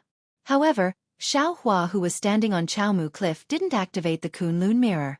Instead, he frowned and whispered to Wenchu beside him. There was a trace of anxiety on Wenchu's face. Humph, strong on the outside but weak on the inside. Dongfeng Qiong'ao coldly snorted and ordered, Jianzhong, Tianji, Xueqi, prepare yourselves. Don't let the Palace of Literature's master escape. In today's battle, not only will we destroy the Fortune Gate and dispel the North Star's delusion, but we will also leave behind the 5 Qi unification art. After the 3 great families' patriarchs responded and Dongfeng Qiong'ao was about to give the order, Xiaohua, who was standing on Chaomu Cliff, seemed to have noticed something different. He casually raised his hand again. Boom! The Kunlun mirror rumbled again and groups of Fortune Gate's disciples flew out again. Dongfeng Qiong'ao was dumbfounded, Shimin Jianzhong was dumbfounded, Nangong Tianji was dumbfounded, and Baiming Xueqi was dumbfounded. The 4 Fortune Gate disciples' eyeballs spun rapidly as they watched the Fortune Gate disciples fly out one after another. They were still calculating how many Fortune Gate disciples would fly out, but when they saw more than a dozen Fortune Gate disciples flying out, the 4 Fortune Gate disciples completely gave up. Dongfeng Qiong'ao's gaze swept across Shimin Jianzhong and the other 2. His eyes were filled with shock and regret. The 300,000 Fortune Gate's disciples not only consisted of humans but also dragons. A total of 300,000 disciples formed a heart-cleansing winnowing basket formation. A huge shadow of a leopard appeared in the sky above the battlefield. Layers of air currents surged in the sky. The shadow seemed to be alive as it roared and pounced on the bamboo flowers. The 900,000 disciples from the 4 great families and Fortune Gate's disciples had already caused a change in the weather. The morning and evening lights began to sway under the rapid absorption of the righteous energy and heaven and earth origin energy. Even the two Xiaomu cliffs that stood tall like jade pillars were swaying. Needless to say, the sea of clouds at the bottom of the abyss seemed to be stirred up by a giant hand. Strange hissing sounds could be heard as if a powerful monster was howling at the bottom of the abyss. This. Seeing that their advantage in numbers was gone, Dongfeng Qianghao hesitated. In his life, he had never hesitated as much as he did today. Even when facing immortal Emperor Go Chen, he was calm. He had lost his usual decisiveness. My sons. While Dongfeng Qianghao was pondering, Xiaohua raised his head and looked at the patriarchs of the four great clans. His eyes flashed with deep mockery. Xiaohua raised his hand again and shouted, "The immortal palace has been shaken by your might after you all cleared the Confucian cultivators' Xianhuang list. However, the four great families still have the intention to destroy my fortune gate. Today, you even set up a battle formation at the Xiaomu Cliffs to kill my fortune gate. Everyone, listen to my command. If people don't offend me, I won't offend them. If people offend me, I will definitely retaliate. Kill." Chapter 46:16. Kill. Kill. Kill. Kill. The four battle teams shouted the word kill repeatedly. Every time they shouted, the morale of the Fortune Gate disciples rose by a notch. After the fourth shout, the 900,000 Fortune Gate disciples' morale soared. The four battle teams charged towards the four families' battle teams. Dongfeng Qianghao was filled with regret, but he didn't have time to say anything. He raised his hand and tapped on the drum, causing it to soar into the sky again. Dong dong dong. The sound of the drum resounded through the sky. Kill. Following Dongfeng Qianghao's command, the four flowers moved, emitting a dazzling light as they pounced on the Fortune Gate's disciples in the form of rabbits, golden crows, leopards, and roosters. As soon as the two sides' disciples came into contact with each other, a thunderous boom rang out, and light and clouds splashed in all directions. Xiaohua glanced at Wen Chu and said, "Fellow immortal, earlier, the 200,000 Fortune Gates disciples swept through the 1,000 beasts sacred grounds, several hundred high-grade disciples cleaned up the mysterious yellow list, and the soaring dragon mountain ranges Shao country established their country were all to intimidate ordinary Confucian cultivators, so that they wouldn't dare to underestimate our Fortune Gates disciples. Today, our 900,000 Fortune Gates disciples are fighting against the four families. This is the time for our Fortune Gate to establish our might on the hidden immortal mainland. After this battle, our Fortune Gate will be like the scorching noon sun, shining with invincible brilliance and looking down on the three continents." Sigh. Wen Chu also felt pity at this time. Looking at the two sides fighting, there were already people screaming and falling into the abyss, he said. "I still underestimated the human heart and humanity. I really didn't expect that there would be such a big battle today. Maybe there will be a fierce battle at the soaring Dragon Mountain range." "It doesn't matter." Xiaohua smiled faintly and said, "Even if there is a fierce battle, 100,000 disciples and fellow immortal Feng are enough. I don't believe that the four families have the strength to spare to attack the soaring Dragon Mountain range." Wen Chu nodded and said, "Their goal is the 5 Qi unification technique, so there shouldn't be any problems. Fellow immortals, it's time to come out and meet the foremost ancient families on the hidden immortal mainland." Xiaohua raised his hand and pointed at the Kunlun mirror. The lightning Taoist and celestial being flew out of the light pillar. Xiaohua smiled and said, "I'm afraid these two fellow immortals won't be able to hide from the eyes and ears of the four families. Greetings, fellow Taoist." The Thunderbolt Reverend and the Celestial landed in midair. However, they instantly understood the current situation of the battle. The Thunderbolt Reverend and the Celestial cupped their hands and bowed. This poor Taoist truly did not expect that the four great clans would actually want to attack first. After Xiaohua and Wen Chu returned the greeting, they smiled and said, "I'll have to trouble the two of you again today. Humph, daring to have designs on my fortune gate, daring to disturb Ai's cultivation, all of them deserve to die." The Celestial being spat viciously, "May I know which one friend wants me to kill? Let's go, we'll go take a look. We'll kill whoever suits our tastes." Xiaohua smiled and flew out of Chaomuya. Seeing Xiaohua and the other three flying out, the patriarchs of the four great families also flew out on clouds. However, right after the 4 of them flew out, more than 10 white-haired old men also flew out. These old men were dressed differently, following behind different patriarchs. Obviously, they belonged to different families. A 9th grade origin energy literature saint?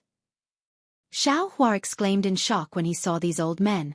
Is there really a literature saint with strength comparable to a literature star in this world? Wen Chu didn't find it strange at all. He said indifferently, the true cultivation system of us Confucian cultivators is to refine essence into qi, refine qi into spirit, refine spirit into the void, and refine the void into the heavens. The so-called scholar, master of literature, grandmaster, great-grandmaster, literature saint, and literature star are just some titles. They are different from the Tao Gates qi refining, foundation establishment, and nascent soul realms.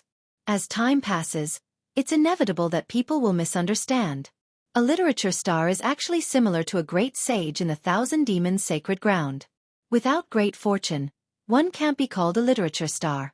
As for fortune, the 100 schools of thought should have their own secrets, not to mention the 4 great families.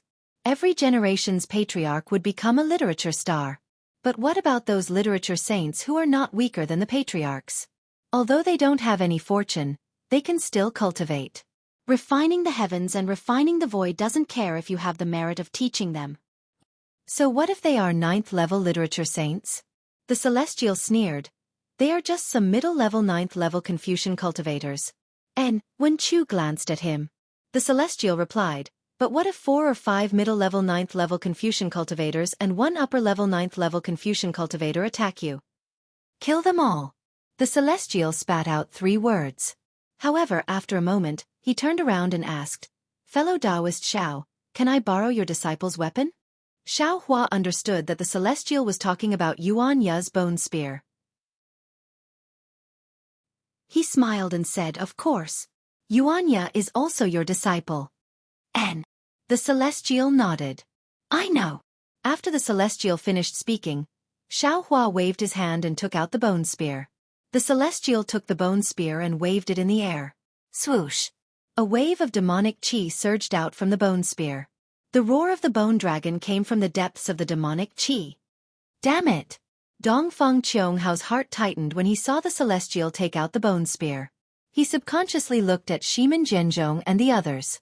The 4 of them exchanged glances and shook their heads. Forget it! Dongfang Qiongghao gritted his teeth and said in a low voice, today, I'm afraid that the Fortune Gate's reputation will be ruined. Our 4 great families will be humiliated. Nangong Tianji's mouth was filled with bitterness. He looked at Xiao Hua who was flying over proudly and remained silent for a long time. The Nangong family was about to lose more than the other 3 great families. Not necessarily. Baiming Cho Qing was unwilling to give up. Our goal is not to fight.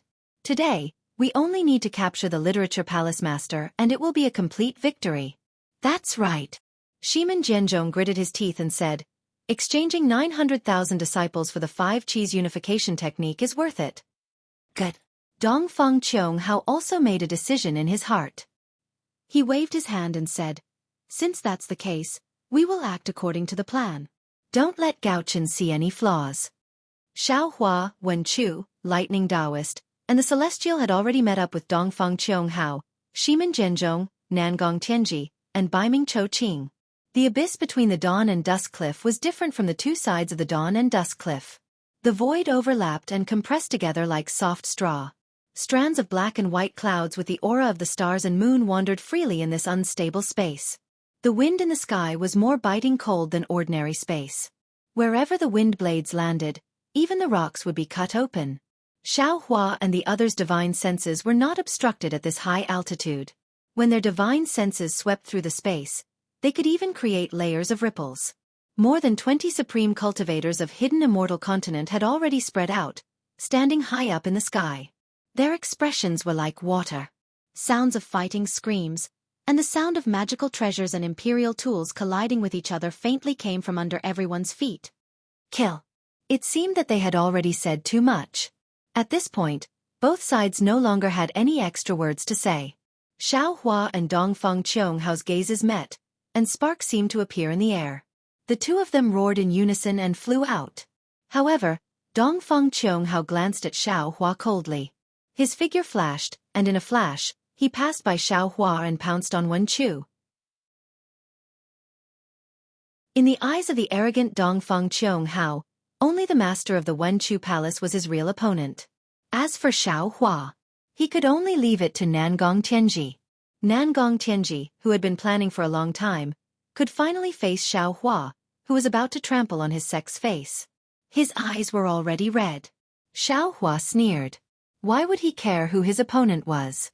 Since the Nangong family had delivered themselves to his door, he was also overjoyed. Lightning flashed around Xiaohua's body as he used the Heavenly Law's embodiment technique. His golden body, which was several thousand feet tall, was formed. He immediately clenched his right fist and smashed it towards Nangong Tianji. Nangong Tianji didn't show any signs of weakness. When he saw Xiaohua activating his avatar, he also opened his mouth. Roar! Dozens of vast chi pillars fell from the sky and smashed onto his body. Nangong Tianji also activated his avatar and chased after Xiaohua. The few Wen saints behind Nangong Tianji were also arrogant. They activated their avatar and surrounded Xiaohua. Then, they waved their fists and legs and pounced on Xiaohua. Boom! Xiaohua's fist collided with Nangong Tianji's fist. A huge shockwave surged out. Xiaohua staggered under the force of Nangong Tianji's fist. He seemed to have lost his balance. The few Wen saints who were pouncing on Xiaohua actually swayed slightly. However, the multicolored light around them flickered. They received the impact and attacked Xiaohua's back. Bang bang bang. Although Xiaohua was in a sorry state, he still tried his best to raise his leg. With a flash of golden light, an illusory figure appeared like a wave and kicked the bodies of the Wen saints. When the Wen saints saw that Xiaohua's fists and legs were not a match for Nangong Tianji, they sneered in their hearts. They waved their fists and legs towards Xiaohua. Bang bang bang. Several gusts of wind rose again. Xiaohua's golden body was sent flying in the air by the two Wen saints. However, the two Wen saints' avatars did not have any special changes. Following Xiaohua's retreat, the other Wen saints had already arrived. Their fists landed on Xiaohua's back. With a flash of golden light on Xiaohua's back, a powerful rebounding force rushed out. The two Wen saints actually staggered. However, the radiance on Xiaohua's back did not even dim in the slightest.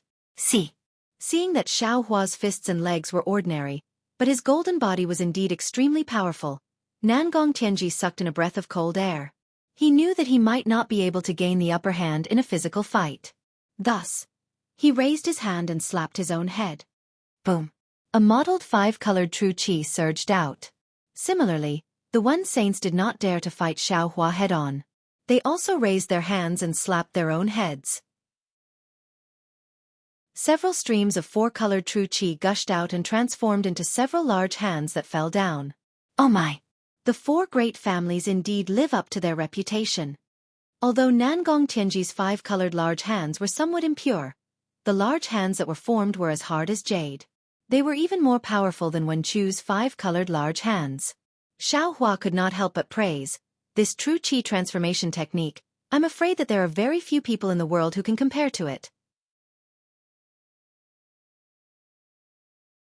Chapter 46:17. Several large hands fell down, tearing the void apart. The power of space firmly confined Xiaohua within a few dozen miles. Not to mention escaping, even the wind had to stop. This spatial energy was completely controlled by the Nangong families Wen sages and Wenchu, who were at the 9th grade of essence energy. Good, watch this Zhao's move. Xiaohua was not afraid at all. He roared and slapped his head. Boom, boom, boom. Several thunderous roars rang out, and lightning spewed out like a tidal wave. It condensed into a giant lightning hand in the air and grabbed at the five-colored giant hands. Kacha! Swooshed under Xiaohua's thunderous giant hand, the Nangong family's giant hands all stopped. The true energy and inscriptions that were previously flowing like flood dragons were now as stiff as dead snakes. No matter how hard Nangong Tianji and the others tried to activate them, they still couldn't do as they wished. A kind of deathly aura that was like autumn frost directly passed through the giant hands and spread towards everyone's bodies. Damn it! Nangong Tianji roared. He opened his mouth, and a mouthful of true qi fell into the giant hands. At the same time, Several Wen saints followed suit and spat out their true qi. As their true qi fell into the giant hands expanded and clashed with Xiaohua's lightning hand. The lightning was like a flood dragon, crazily pouncing on the giant hands, while the true qi was like a dragon, fiercely counterattacking. The battle between the Nangong family's Wen Chu had already affected the surrounding several hundred li. When Xiaohua and Nangong Tianji made their move, they had already flown up carefully, trying their best not to affect the disciples under them. However, the spatial storm still came crashing down like waves, and thousands of disciples were swept into it. Whether it was the capital Heavenly Star Formation or the Nangong family's battle formation, they were all messed up. Some disciples were even accidentally thrown into the abyss. The Fortune Gates disciples were better off. After all, some of them had experienced the battle between humans and devils, and they often used some methods to train their disciples. These methods were all stored in the Fortune Gates training grounds on the Shenhua continent. Of course, these training grounds were built by the Lightning Taoist himself. On the Shenhua continent, the Lightning Taoist and Jade Archive Xiaohua were close to gods.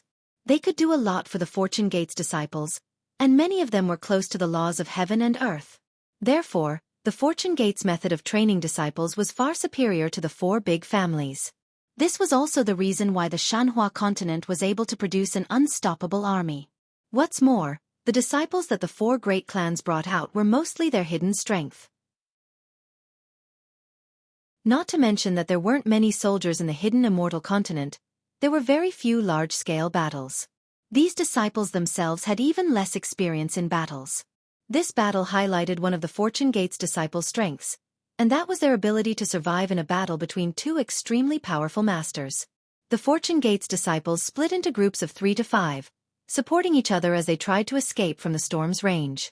Even if they couldn't escape, they remained calm, waiting for an opportunity to escape as their bodies plummeted to the ground. There were even some who were even bolder and actually used the spatial storm to attack the disciples of the four great clans. It was just this little bit of experience and training. After the spatial storm, the disciples of the four great clans had already lost quite a few. Nangong Tianji and the others naturally didn't care about the lives of the disciples within several hundred li of them. Not only did the five-colored giant hand tear the space apart, even the faintly discernible earth, fire, wind, lightning, and other auras in the sky were torn apart. It was as if the sky was collapsing, and the entire space smashed towards Xiaohua. Looking at Xiaohua's lightning giant hand, the 5 fingers were already different in color, and the entire hand was filled with lightning. Although it wasn't as condensed as Nangong Tianji's 5-colored giant hand, it was superior in terms of the purity of the lightning, and the momentum of the lightning was terrifying. Seeing the lightning hand wave, the space between Xiaohua and the hand was immediately sucked dry. Countless hurricanes and indescribable fluctuations rushed out from the torn space, violently pouncing towards Xiaohua. This storm, which could instantly kill an ordinary cultivator, fell on Xiaohua's golden body, but it only set off some ripples of golden light. Boom, boom, boom. The thunderous hand clashed with several 5-colored hands, and a destructive aura that was even more powerful than the collapse of the heavens and the earth rose from the sky. The thunderous hand was shattered, and countless thunderbolts flew in all directions, smashing into the void and shattering it. The 5-colored hands were also torn apart, and the translucent jade-like hands turned into countless fragments. Countless fragments also turned into fragmented aura and disappeared into the void. Violent gales rose, and the storm rolled. Within 1,000 li, the wind and clouds surged. Even someone as strong as Nangong Tianji staggered, and the protective light around his body was also blown away like a candle in the wind. With Nangong Tianji in such a state, those 9th-grade essence energy literary saints were even more embarrassed. Their bodies lost their balance, and they quickly rushed out of the storm. These literary saints were also shocked. Just a casual clash of divine abilities could cause such a huge commotion, and Xiaohua actually didn't fall into a disadvantageous position even when fighting against so many of them. This was something they really didn't expect. However, in this world, there were only more surprises, but no more surprises. Just as they were about to get out of the range of the storm, suddenly, a light figure rushed out from the lightning fragments. Xiaohua's tall and thin figure actually went against the wind, and with the help of the wind, he instantly appeared in front of them. What is this guy doing? The cultivation method of the literary saints of Confucianism was different from that of the Taoism cultivators. They had always emphasized practicing. Moreover, the true 5 Qis unification technique was to refine the 5 viscera and 6 bowels. The cultivation methods of the 4 major families were incomplete, but there were more or less traces of the true cultivation methods. Therefore, most of the disciples of the 4 major families would refine their bodies while refining their qi. When these literary saints saw Xiaohua suddenly appear, they were surprised, but they weren't particularly afraid. In fact, they were even a little confused.